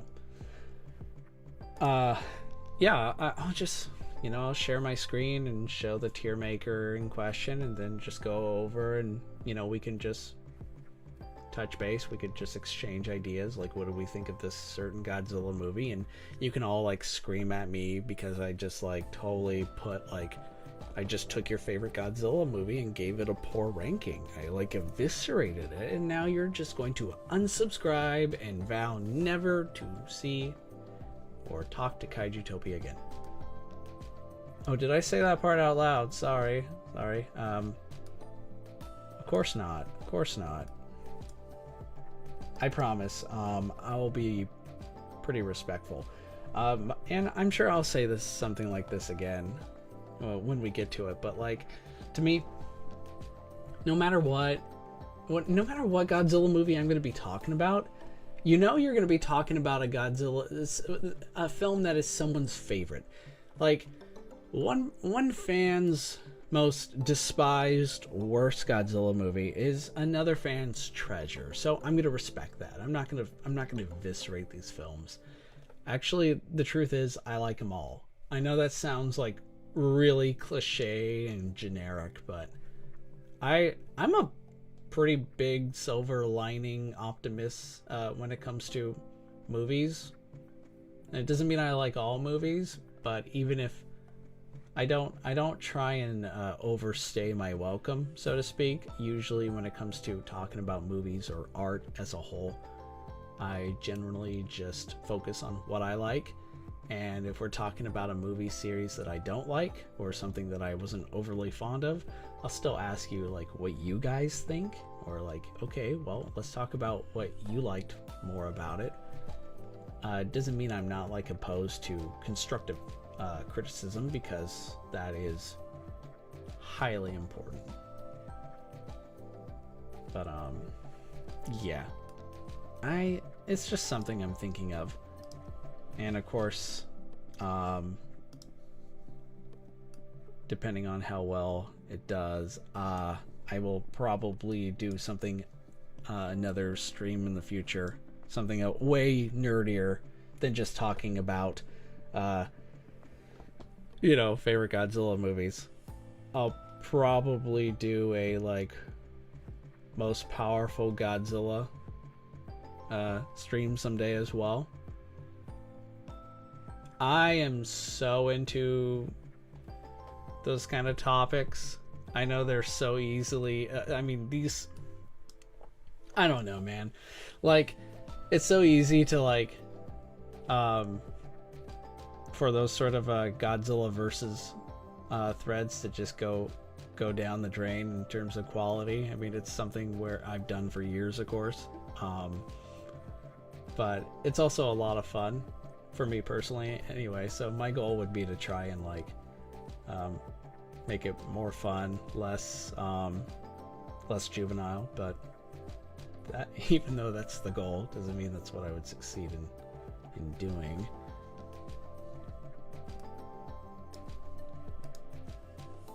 But just running that past you guys.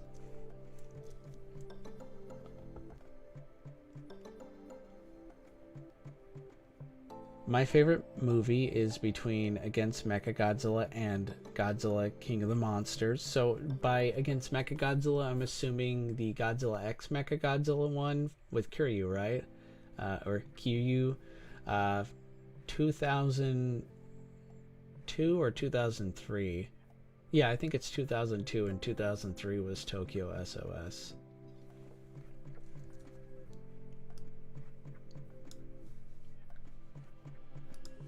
And I believe Godzilla X Mechagodzilla is vastly underrated. Its themes, especially when it gets into the whole idea of cloning, and cloning is nothing new to science fiction, but the way in which it was adapted and used in that story is kind of generally I kind of feel like it's a sort of plot element that the Godzilla series could benefit more from, because just the not even talking about the movie itself, but just the concept itself is really interesting to me. Like, we're talking about like a world where they kind of successfully managed to, without realizing it, bring something like Kuryu is, of course, they built a robot around the bones of the original Godzilla, and then later it regenerates enough to have a consciousness to be alive again. And they kind of reach a point where they at the end of Tokyo SOS now have Godzilla and other kaiju DNA samples that they could actually clone and make more. And it's like, how long before that? Think Jurassic Park, but multiply the potential catastrophe by 1,000. And one thing I'll always remember about that movie is the part where I forget the human characters, even though when I talk about this movie again, I'll make sure to know the character names off the top of my head. But I really enjoyed the human protagonist in that story. But one thing that I really liked that went over my head the first time I saw this movie is when the daughter of the scientist who was in charge of the Mechagodzilla project, and the whole idea is, we're basically resurrecting a monster, right? We're resurrecting the first Godzilla in order to use it to fight off this new Godzilla and save Japan. And the thing is, like, the little girl is thinking, you brought back a monster, but not my mother, because her mom had passed away a few years prior. And man, that was powerful when I really took the time to, these movies are not just about monster fighting, it's not just about the monster fights. So that scene still stands out to me to this day. Let's reduce the brightness of these buildings.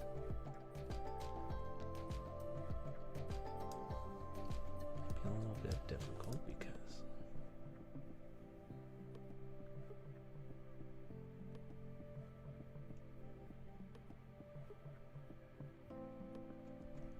what we might do is add a bit more fire effects, maybe behind Godzilla as well.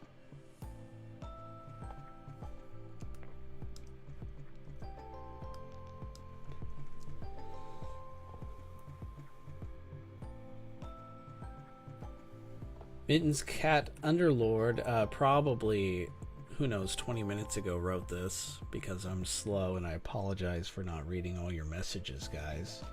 Very much appreciate you being here and taking the time to chat. But anyway, Mittens wrote, I love Final Wars. If I'm aware it's far from you're aware it's far from perfect, and there are too many human scenes in your opinion, but I still think Final Wars is my favorite.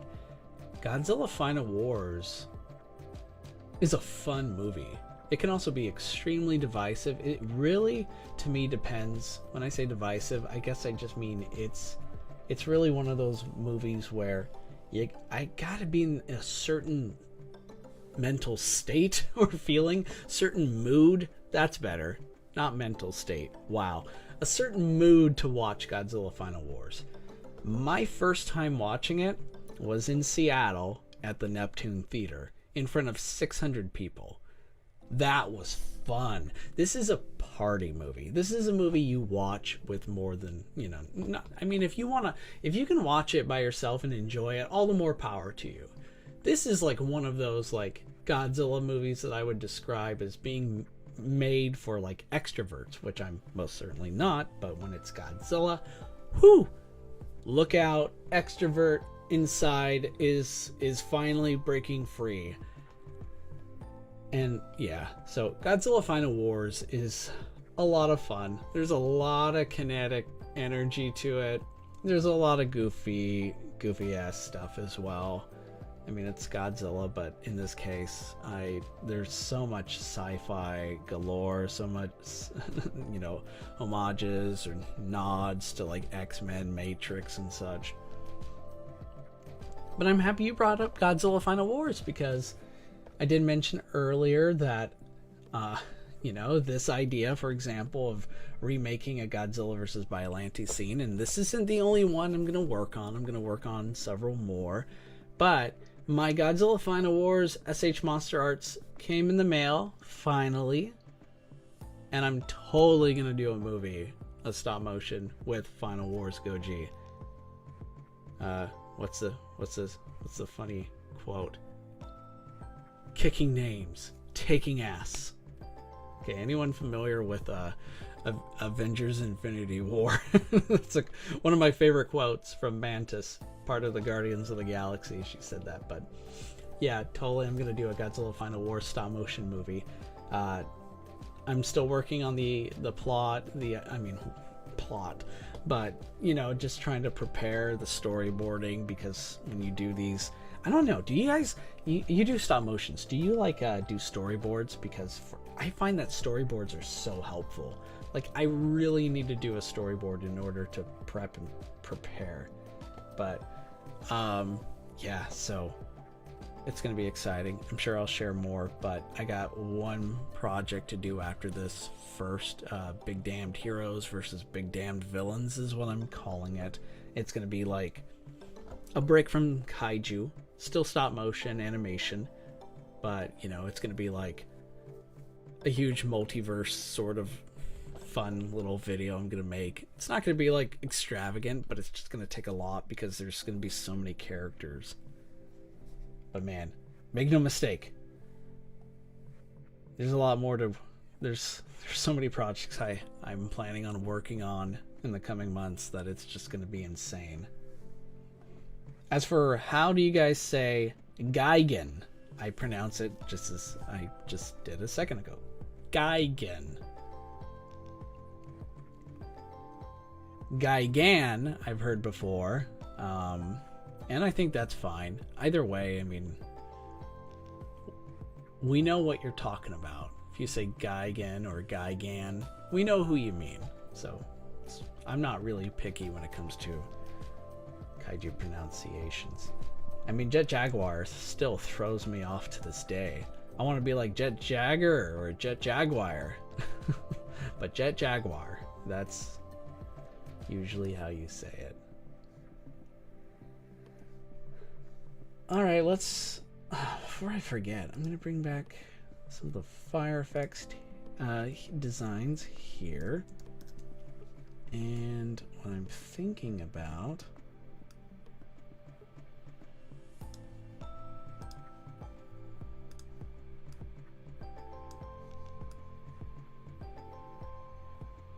this is going to be an effect that's actually behind Godzilla.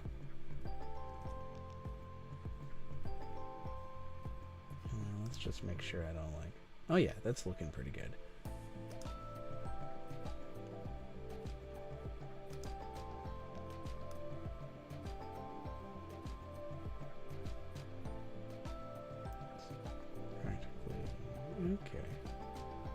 Okay, looking good, looking good.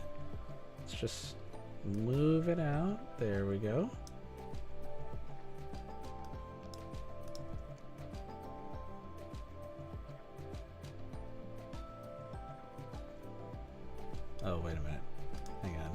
do that again. Nope, I'm getting confused. Oh no. Okay. Now I have the right file. Alright. Carry on. There we go. Got it, got it.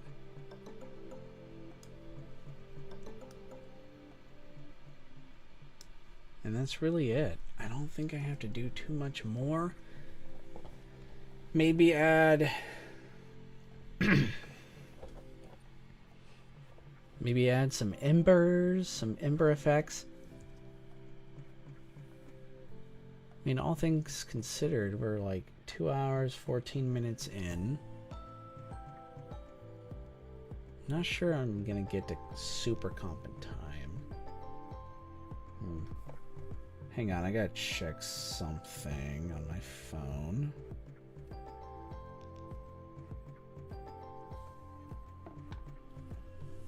Gotta see when my family is gonna get back home soon, or if not later tonight.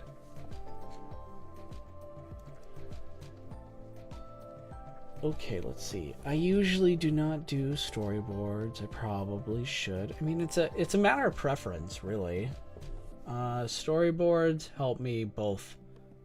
Well, sometimes if I forego doing a script or just writing a basic synopsis, the storyboard is how I just actually start creating the story, but in like a comic book like fashion. And from there, I can actually plan things out ahead, because then, like, you could decide if you're going to be doing a wide shot or a close-up or a medium shot, and that can all, like, have a huge impact on how you're going to film, how you're going to, you know, capture whatever footage, or however you capture your footage.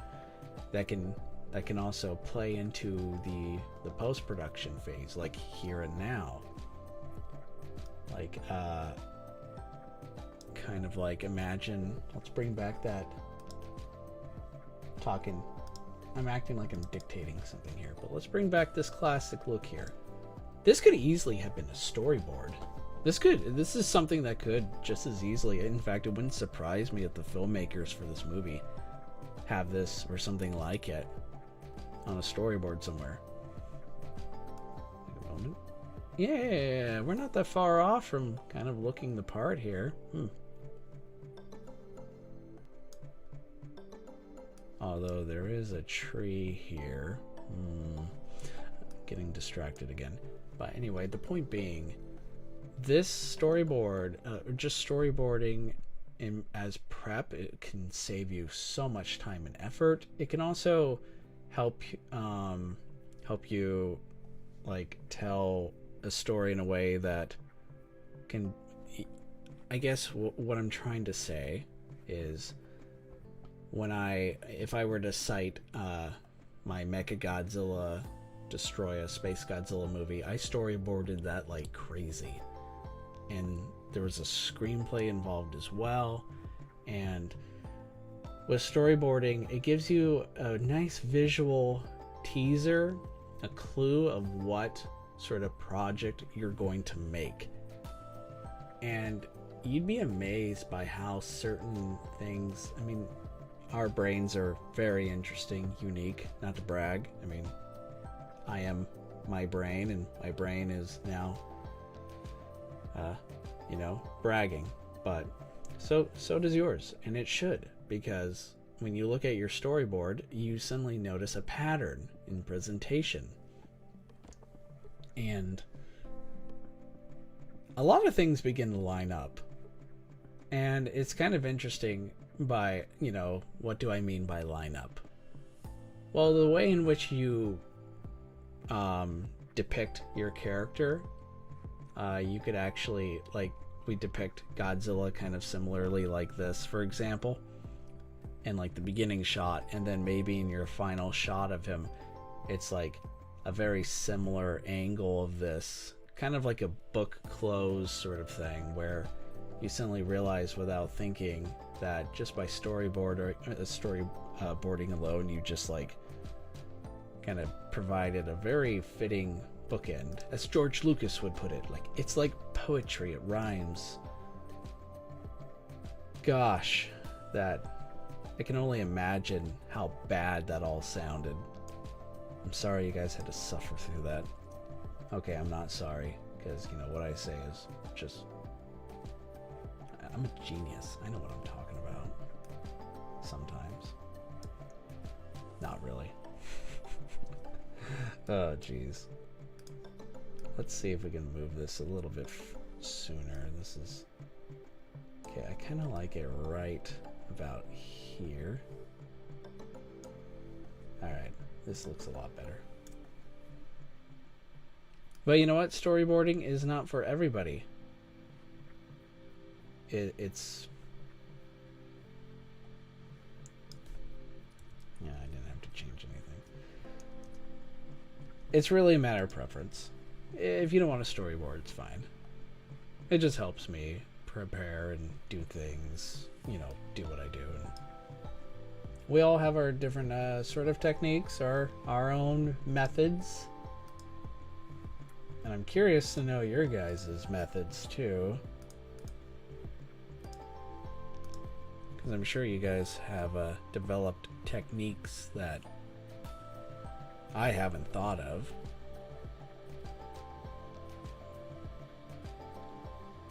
Okay, so we're looking pretty good here. I think I'm going to add maybe a little embers here in the front. Nothing too crazy. And maybe when I come back to this, I might just add some like damage to the buildings, even though Godzilla hasn't really touched them. I don't know, maybe. I'm a genius. I know what I'm talking about. Sometimes. Best quote ever. Whoa, man, that sounds like something a genius would say. Whew. I mean, I don't know who said that, but whoever it is, they sound like a pretty smart guy. My gosh. It's what happens when I stream for 2 hours. Slowly lose my mind. Alright, let's find a cool little ember effect. Ember one that's preferably close to the screen. Maybe one that takes up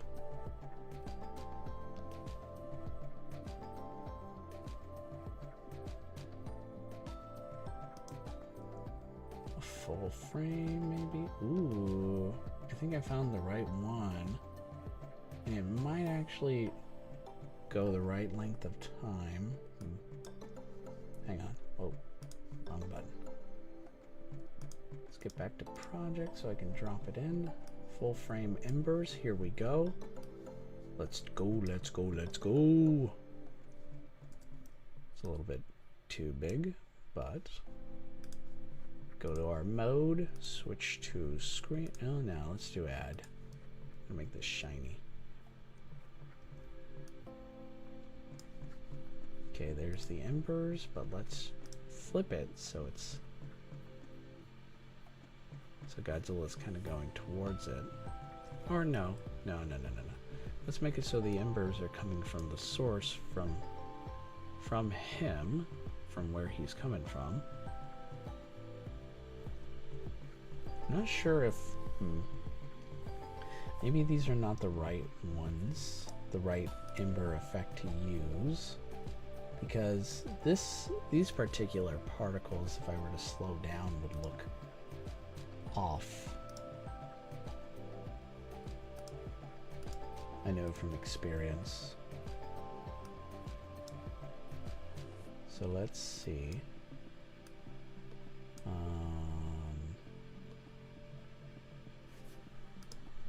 Trying to look through other. I do have so many other options here, so.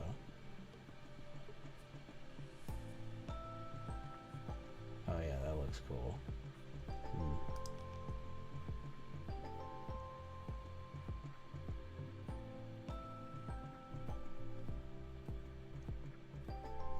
Guess what I'm trying to do is figure out what's the, now talking to myself. It's good to just state what is on your mind, your thinking process, because it can really help you navigate, problem solve. I talk to myself all the time. I usually, if someone hears me talking to myself and they're like, why do you talk to yourself? I respond with, it's because I have a penchant for an intelligent conversation. I got that from Beast Wars, by the way, Megatron, in case anyone was wondering, which I'm sure you weren't, but hey, there you go. Alright, this one looks rather apocalyptic and I kind of like it, so let's go with it.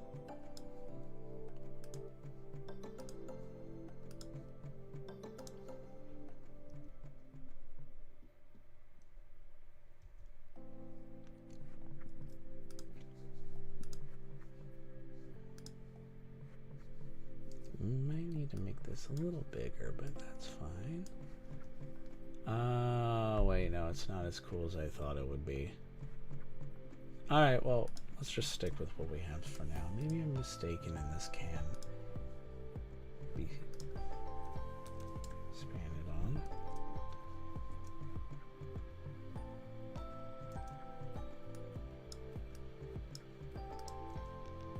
Oh, geez, my poor computer is about to die from all this. Let's take away some of all this and leave just Godzilla and sky.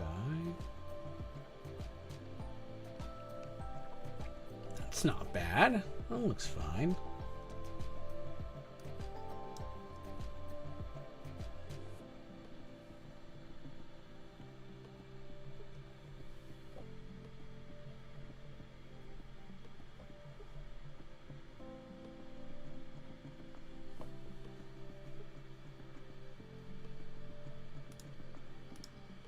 Ooh, I'm glad that's great. Mittens, yes. I'm glad you agree with my, I'm assuming my talking to myself quote. I'm so glad you like it. Alright, let's see, I can just add this more right here. Okay. I'm gonna also add, I'm now gonna go through certain effects and adding camera lens blur, because sometimes the striking amount of details are a little off, you know. Sometimes it's just unnecessary. And also I think I'm just gonna explosions. Let's shape things up a little bit here. Change it up. Burning flames. Cool. They can be their own comp as well. But first, I'm going to make sure they all have their camera lens blur. Pre-compose. Fire. Just make sure it gets that screen. For the brightness, of course. This is the backfire. Doesn't really need to be pre-composed. Explosion, back explosion. Awesome. Let's pre-compose that. Explosion, back. So I know what that means. And finally, moving, just smoke. I guess we can just call this smoke. Alright, our effect is, we're almost done. You might actually be able to see the whole thing. Alright.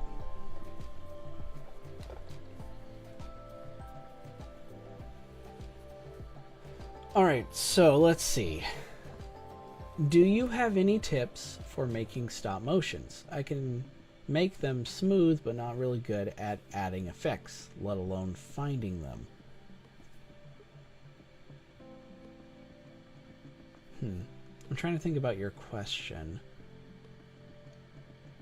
Okay, so you also later, Gamer Time, you mentioned I'm not really good at chroma key. To that, I would say I didn't start off as, I didn't start out good at it either. I did a lot of tutorial work. I watched a lot of Video Copilot, Andrew Kramer. He's like a legend in the VFX community. I watched a lot of Video Copilot tutorials. And I know your question, it's a valid question, and to respond back with watch tutorials may not be the most immediate, right kind of answer. But like, as an example, I'm using Red Giant's Primac Keyer 6, which, speaking as somebody who used to use, here I'm going to show you an example here. Speaking as somebody who used to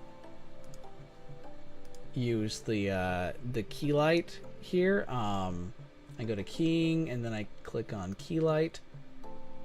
This is what I used to do for years, but like, this was just a nightmare.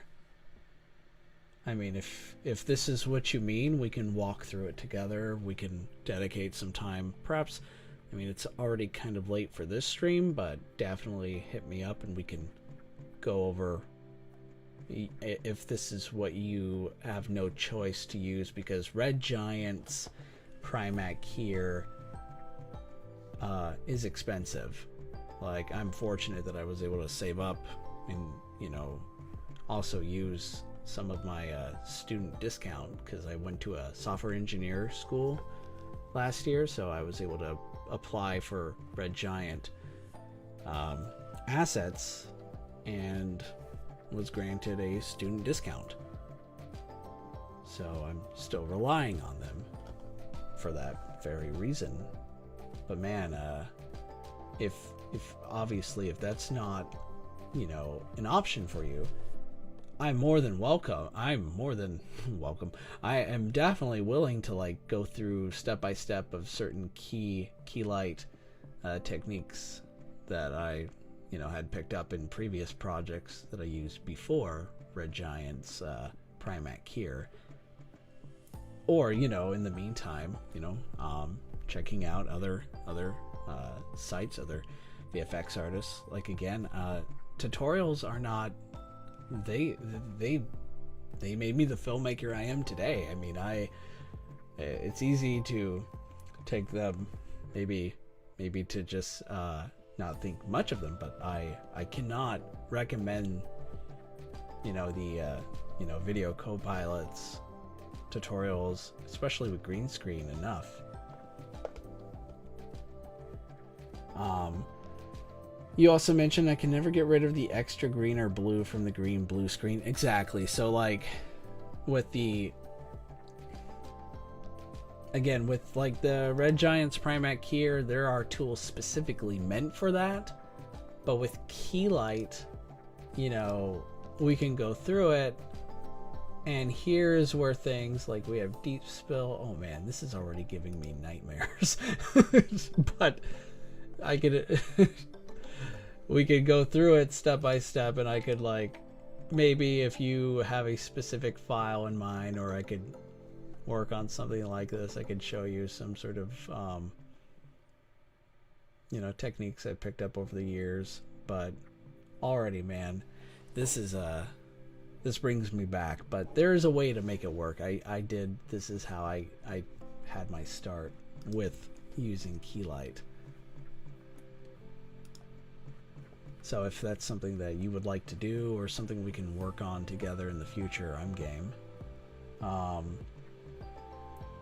Effects is in atomic breath, explosion, or fire. Yeah, so this is... Sorry I didn't get to this other part sooner, but doing atomic breath effects is actually quite fun. I guess it would depend on... I'm assuming you're using Adobe After Effects. Perhaps I should have asked that from the beginning. But if you are, but let's say you don't have VFX assets, like you don't have a library like I do. Like, you're just getting started and you're like, I just want to know how to make it from scratch in like with just the plugins I already have with After Effects. I don't want to like buy anything else. Can you tell me what I can do? And right off the top of my head, let's just have fun here for a second, because that's what we're here for. I'm going to bring back the sky. I'm going to go up to layer, new, and then solid. This is something I could just think of like right away. And good solid color. Let's do blue because it's atomic breath, and I'm just going to type in atomic breath. Cool. Increase the scale so it doesn't like, it's always the borders that confound me. Sometimes if you don't increase the scale, it's going to look like the effect is, it's still minimized. It doesn't take up the whole screen. It's one of those picky things I mentioned earlier. And now I go to noise and grain and I click on fractal noise. Already this is looking pretty cool, but let's say I'm gonna make like a beam of energy here. And this is just one way I used to do it.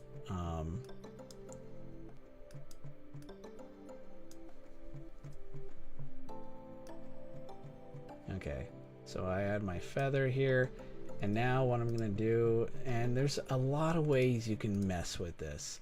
The fractal type, the noise type, these are very reliable, and of course you can go down and increase the contrast or the brightness.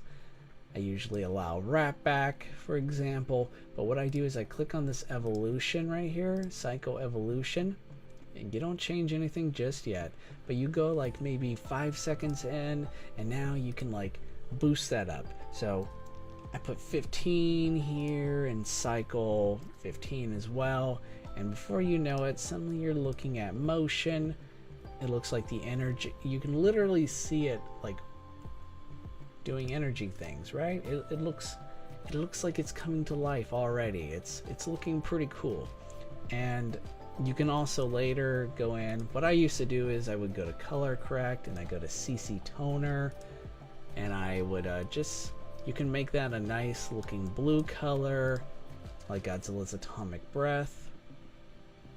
And maybe later you can you could also adjust the masking here, you know, the mask path, so that it starts like, say if Godzilla's mouth is right here, you would condense it down and then you can move it later.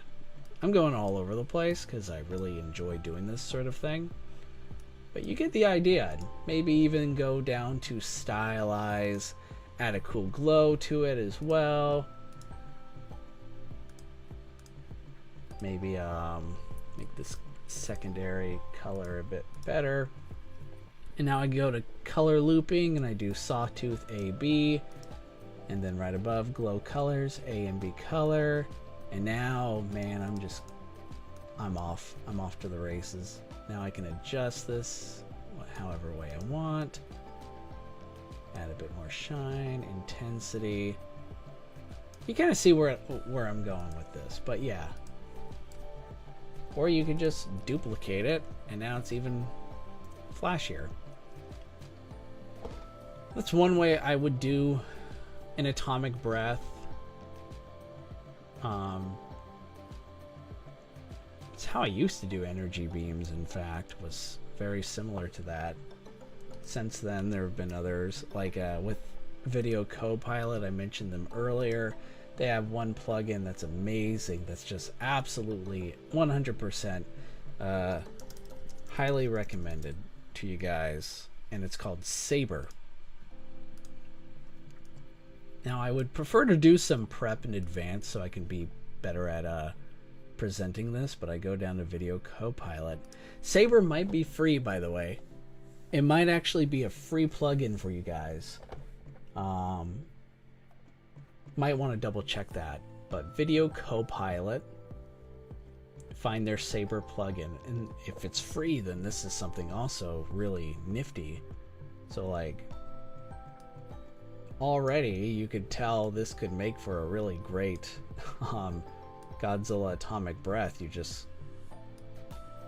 you obviously do some controls settings, but you start it here and then boom, and it can shoot out. You can adjust the glow and the intensity, the width. I mean, there are so many options to choose from, but that's one option. That's one way I would do an atomic breath. As for like explosion or fire, I usually always relied on assets like the ones that you see here. There are ways of making your own. I mean, there's working on like CG software like Blender, I think 4D Cinema, or I forget the name, but there are ways you can make your explosion particle from scratch. You might be able to do it in After Effects if you use what's called Particular, but Particular is another VFX plugin from Red Giant, so that depends as well. But finding explosion VFX assets, I don't think is that difficult. And of course, if you're on a tight budget, I think you could find some good deals at some places. Action VFX can have really good deals as well if you're interested in buying them outright. And you can always just find them. Some places have them for free as well. Action VFX, I think, gives free explosion assets. I think Video Copilot has as well. The internet's a nice big place, and I'm sure you can find what you're looking for out there. John Cruz mentioned Atomic Bomb. I will state that Production Crate has incredible Atomic Bombs asset graphics. And if you are, let's talk shop for a second, guys, because I haven't already, obviously. But if you are on a budget like me, and I mean like in a way that you're just getting started, not like me where I've had like over 10 years to save up and spend here and there and buy assets there, so that now I have a massive VFX stockpile. But let's say you're just getting started. You managed to save up some money. Production Crate, for like a yearly membership of like, I think for $60-70, you have access to like several thousand assets now. I think you can only download or use like 20 or 50 a day, but that's not a big deal. So I would go through them for assets. Let's see if I can throw in a quick little nuke one that they did.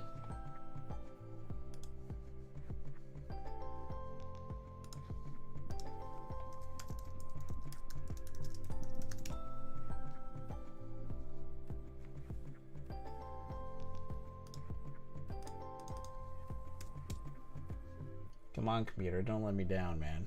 Don't let me down. You're putting me on the spot now. It's always the same with this. Like, I want to look cool in front of my streamers, in front of my subscribers and everything. And alright, here's what I mean. Footage Crate, which is the same thing. They're part of Production Crate. And there is a nuke. There are ways you can play with this using Extract, which comes with After Effects and Extract, and I got this from the Production Crate nuke tutorial that they provide, where you can create 2 copies of this effect. One is standard normal, but the other's mode can be switched to add. And what you do is you go to like Extract, and it's like 211 120 or something, and basically I may be mistaken, but the goal is this add effect focuses just on the light component, so that later on you can add like some glow effects to make it even flashier and look cooler.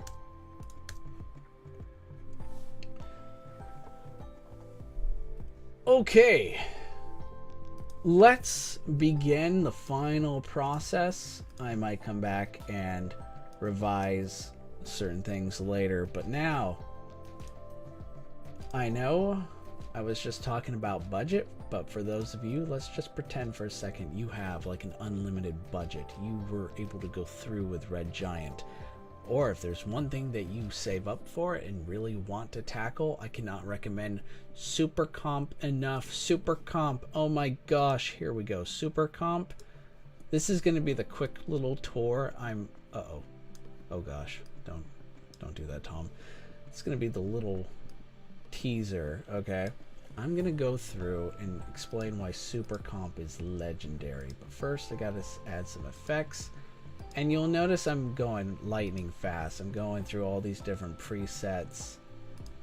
And you can see the changes almost immediately, right?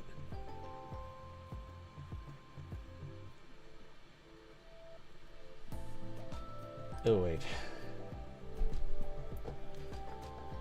I'm still here, just not sure what to say. Totally fine. I literally threw an entire encyclopedia that really should have been better, maybe not written, but delivered. So I'm sorry. Totally fine. Feel free if you have anything that you feel like you would like to share. I'm the kind of person that doesn't really want to talk unless I have something worth saying. And I understand that's not always the case because, you know, I ramble. So, you know, hey. Let's see if I can find this explosion effect so you can all... Oh, there it is. No. Oh, I keep almost ruining everything.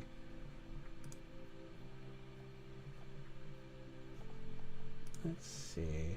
I might just need to downsize this. There we go.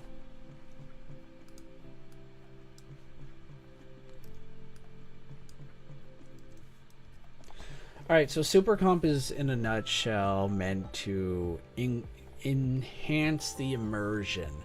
You're going to be seeing me play around with shadow effects, lighting effects, light wrap. Light wrap is crucial, especially when we get to Godzilla in just a second. But with burning debris, they have a very nice preset called Big Glow. And here I'm just going to decrease the amount to just 4 for now. Alright, let's bring on the big G. Excuse me. Now I still might want to like play around with Godzilla more later. You know, there's something about the fact that he just should be a little bit darker here.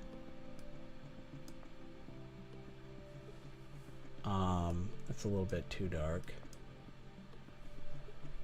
But anyway, Godzilla is where we're gonna really work hard now on explaining specifics. So I added light wrap, haze, and diffusion. All of these are a big deal. You can see it right here. Let's increase this so you all can see what I'm talking about better. This is called, I believe, diffusion. You can see the light on his edges. This is the haze. It's kind of very similar to diffusion. Not too big of a difference. But the haze can also have what's called, you know, the shadow amount. And haze's effect doesn't come into play until we play around a little bit more. But light wrap, that's where things can really help out. But I'm going to add my favorite effect, which is called volume fog.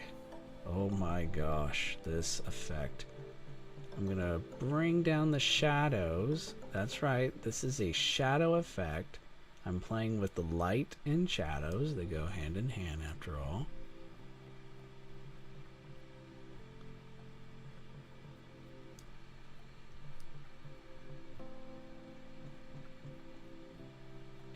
since I've done this many times, I already know the basic amount and depth that I prefer. Alright. Let's see how... Oh yeah. Oh yeah. Look at that. Oh, he's looking good. A little bit too much on the haze, so let's bring that down a little bit. You don't want him to blend in too much with the environment, but that's what the key here is immersion. The character now looks like he belongs on location. And the buildings are going to be able to do this similar as this kind of effect as well.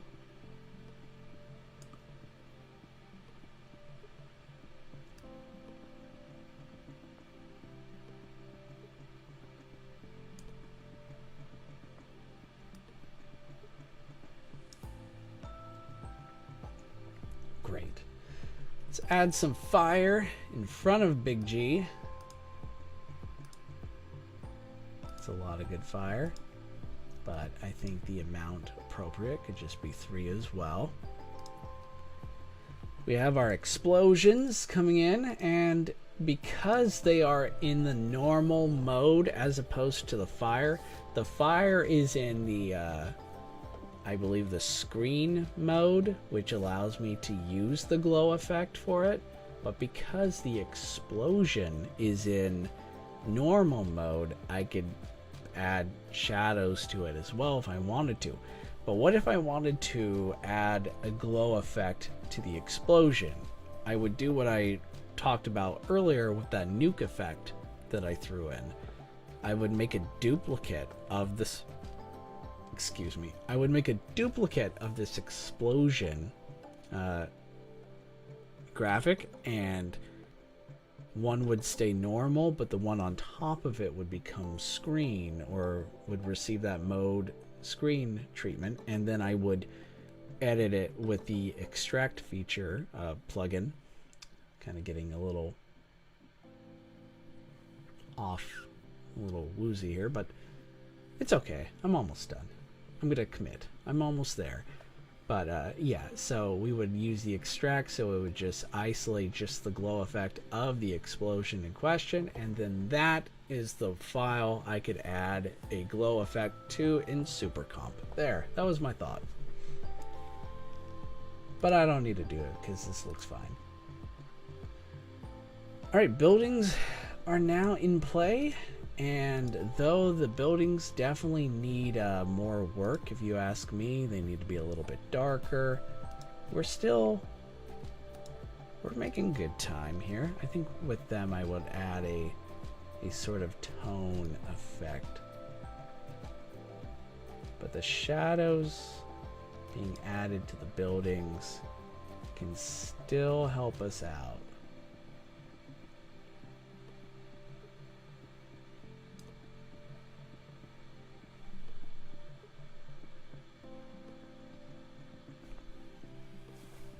Opinion on How to Train Your Dragon? Love it.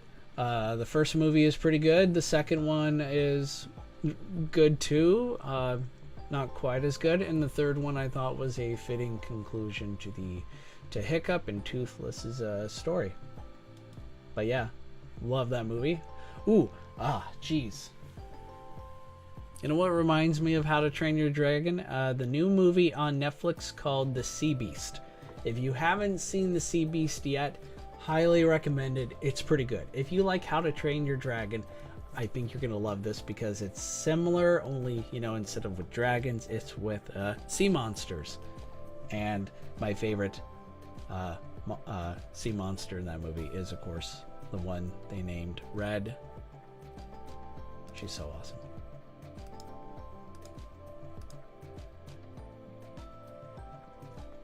Okay.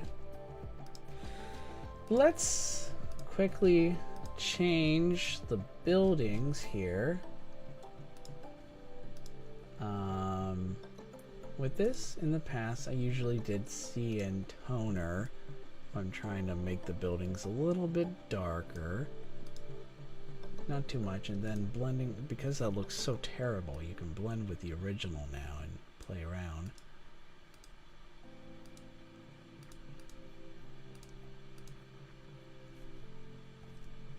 Move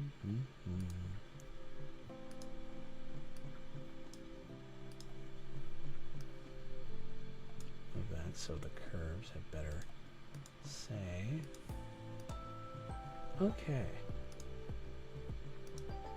Alright, guys. I think we are almost good. A little thing I want to revise here with Godzilla, and then I think we're gonna call it. We made it almost 3 hours. Wow. Wow. I hope I didn't break anybody's eardrums by speaking too loud. Sometimes I do that. But man.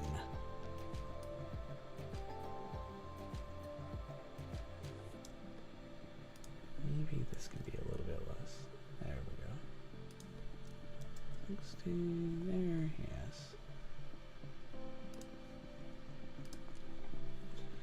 Alright, so this is quarter resolution as well. Let's see what happens when I make this full. Let's get a good idea of what to expect here.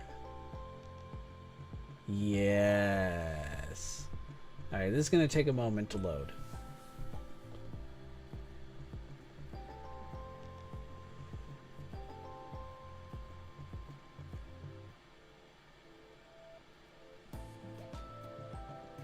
Oh, you know what I could add? If anybody, you know what, I'm just going to ask this question and see if you guys can answer it. What's something that I'm forgetting to add right now? What do you think I could I could do that would be an improvement? As we watch Godzilla terrorize this poor city in slow motion.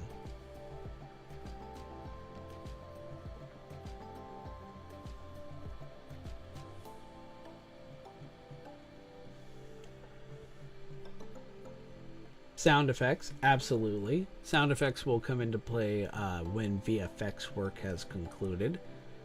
Sound, unfortunately, is not something that I've reached the point where I'm prepared to do a stream on. Mainly because all the noises could be a little...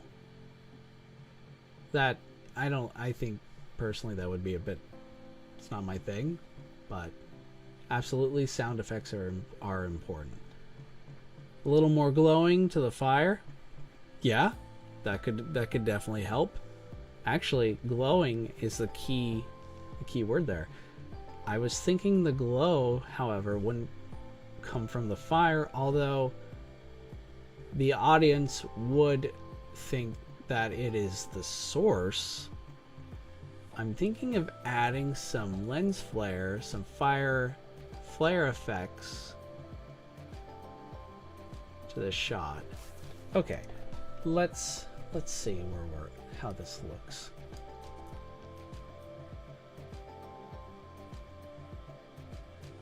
Oh my gosh, looks pretty cool. The only thing that's still throwing me off here is glow.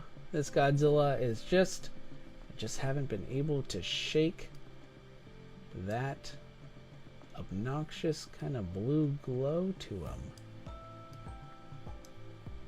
I'm gonna have to do better in the future. Oh, okay, we might be getting better. I didn't even know if I changed anything from my green screen studio setup, but ooh, that looks a little better.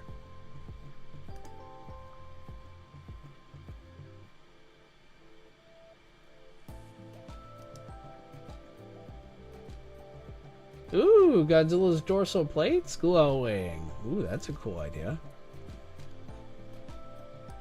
I won't do that right this second, but I'll consider doing that for the project when I come back and fix anything that I may have missed. Ooh, yeah, I'm glad you mentioned the Godzilla hugging Godzilla Jr. That, oh my gosh, I am so proud of that, of those Godzilla meditation videos. You have no idea. That was around the time when I had originally planned on doing the Mecha Godzilla versus Destroyer versus Space Godzilla movie, but that was such a huge project. I didn't have enough time back then to work on it, but I had just enough to do the meditation videos, and that one is probably my favorite. You could tell, you could tell the guy who made that, Moi, is totally channeling his dad energy.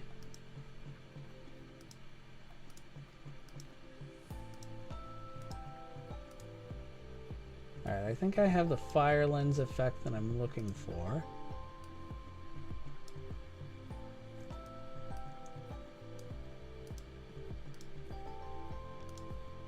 Ooh, that looks terrible. Oh, there we go. Oh, yes. Give it to me.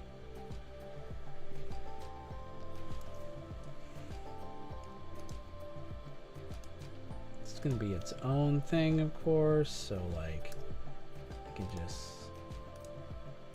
revise. I'm always, when it comes to flare effects, always be very conscientious of your viewer, because sometimes, I know I've mentioned this before, and I'm probably going to repeat this numerous times, but please be aware that there are people in your audience that may not appreciate bright, flashy lights, especially if you don't include a warning in your video. I mean, I should definitely do that, provide ample warning, but like, if you, in case you forget, just please be aware, because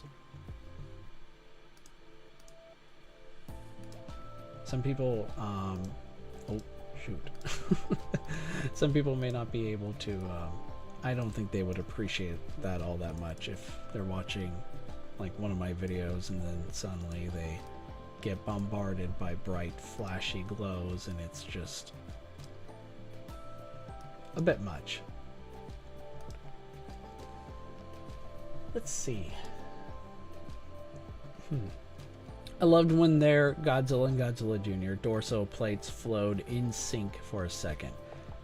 I'm very happy to hear that. And yeah, to me, I've actually spoken with other fans about that video, about because I shared it during Father's Day last month, and everyone has their own little interpretation about what they're doing. Like, what are they in sync? Like, are they trying to keep each other warm from the snow? Like, what is happening exactly? And you know, everyone has their own idea, and it's okay to have their own interpretation. I'm not gonna be like, since I made it my idea, my understanding is the right way. Mine is just that they're singing to each other in that kind of like a bedtime good night sort of way, because they're getting ready for the winter and they're going to be hibernating. That's just my takeaway, though. Should all just go back and rewatch that right now. Let's go another hour, right? Oh man, I don't think I can handle another hour. After this is over, adding the finishing touches. You can hear my voice probably beginning to just die, but like, in just a second, I'm gonna be done with where I would like to have ended. I'm really pleased that we made it this far too. This we went further than any previous VFX breakdown video, that's for sure. And now you see that because of the glow effect, we don't really need to increase the brightness for our fire.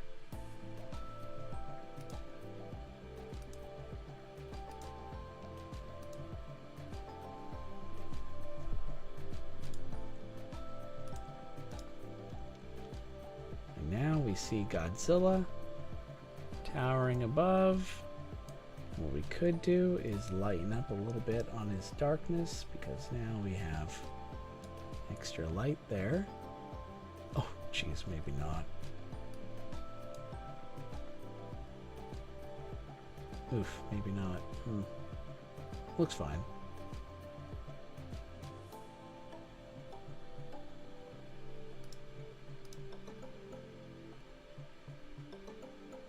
Never before have I heard someone say their voice died. Yeah, right? It's kind of hard to say it, that your voice died. Really, if it really died, how would you say that your voice died? It's like, you got him. You got him.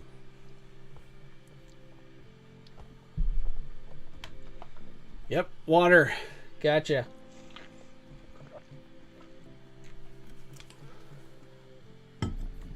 Alright, so it may not be a perfect remake. We definitely, it's nowhere near as good as the original, but I feel like this is something I'm really proud of. This is, sorry, hang on, totally lost it there. Let me bring it back up. As far as comparisons go, I'd say this is a pretty nice adaptation. And, you know, I might still have more time to go in and add a couple more things, like Mitsubishi sign, for example, or anything else. But I'm quite satisfied. I think we've reached a point where we are ready to call it a night. There might be a couple things here and there that I might go back and do later on. Just checking that sky. It might be a little brighter later, but all in all, I think we're good. I think we're good to call it. All right, everyone. To my friends, to Gamer Time, Mittens Cat Underlord, and I think John Cruz, if you're still there. If not, it's totally cool. And to everyone else, I think we were joined by a couple others. Thank you so much for being here. I mean, gosh, some of you stuck around for the past 3 hours. That's crazy, but also crazy awesome. So thank you so much for that, guys. Definitely stay on the lookout for any channel updates. I'm going to be updating again in the next couple days, now that this Out of the Blue project is almost finished, even though I still have a couple more scenes I may get to, or not, we'll see. But stay tuned, we got plenty more coming for you. And with that, I wish you a good rest of your night, good rest of your weekend. Stay safe, and I'll see you all later. Peace.